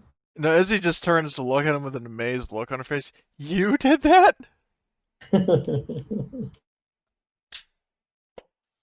Nice. He just tries that. He thinks over the words for a bit and says a bit questioning if he got it right. Yes. Nice. Okay, so we'll wrap it up here. We can talk more about this offline, and Okay. I'll send out some ideas. But we'll quickly go through experience for you guys. I know Jake's got to go if Jake hasn't left already. Oh. But I'm still here. Okay, Okay, so did you participate in the session? You get XP for being there. that's one experience point. yeah, Have you so- done this before, Gerard? Do you know how experience works? Not really, actually. Okay, so Cody's going to go through a list of questions, and it's just kind of on the honor system. If you feel like your character accomplished, if the answer was yes to one of those questions, you get one experience point, and we'll just tally those up, and over time you can improve your skills and stuff like most games. So the first question is if you participated, right? Yeah, if you That's- participate in the game session, you get 1 XP for that. Mhm. Go ahead. The second one is, did you follow your moral code despite significant risk to you or the group? I definitely did. Izzy, yeah, I mean, Izzy took damage to prove it, so. I'd say that Gerard did as well because. Yeah, Or I would maybe, agree. I'd say maybe not just because he only just joined. Hmm. I mean, if No, you're, I'd say it's definitely you did. the next one is, did you risk or sacrifice something significant to realize your big dream? Izzy risked her life, Yeah, I would say so. so. I'd So say no. And I'm gonna say I'd say maybe personally no. because You it's just set gonna up an IED. Yeah, I would say so. And what were you saying, Katzman? I'm gonna say maybe because it's gonna really depend on what happens between the downtime. Because the guy really Yeah. wants us to continue fighting. I'm like, no, I'm done fighting. Why do I have to fight my own people just so you guys can set up a puppet government in Poland and continue to fighting and have everyone continue suffering? It's like, get out. Everything is destroyed. Awesome. Yeah. Okay. Well, you can hold on to that one. How about you, Carl? My Carl's big dream is to find the secrets of Operation Reset. So I don't think nice. so. That sounds cool. The next one is, did you travel through at least one hex on the travel map that you had not visited before? We spent the No. whole game in this one sector. Yeah. Did you overcome one or more dangerous events using violent or non-violent means? Absolutely.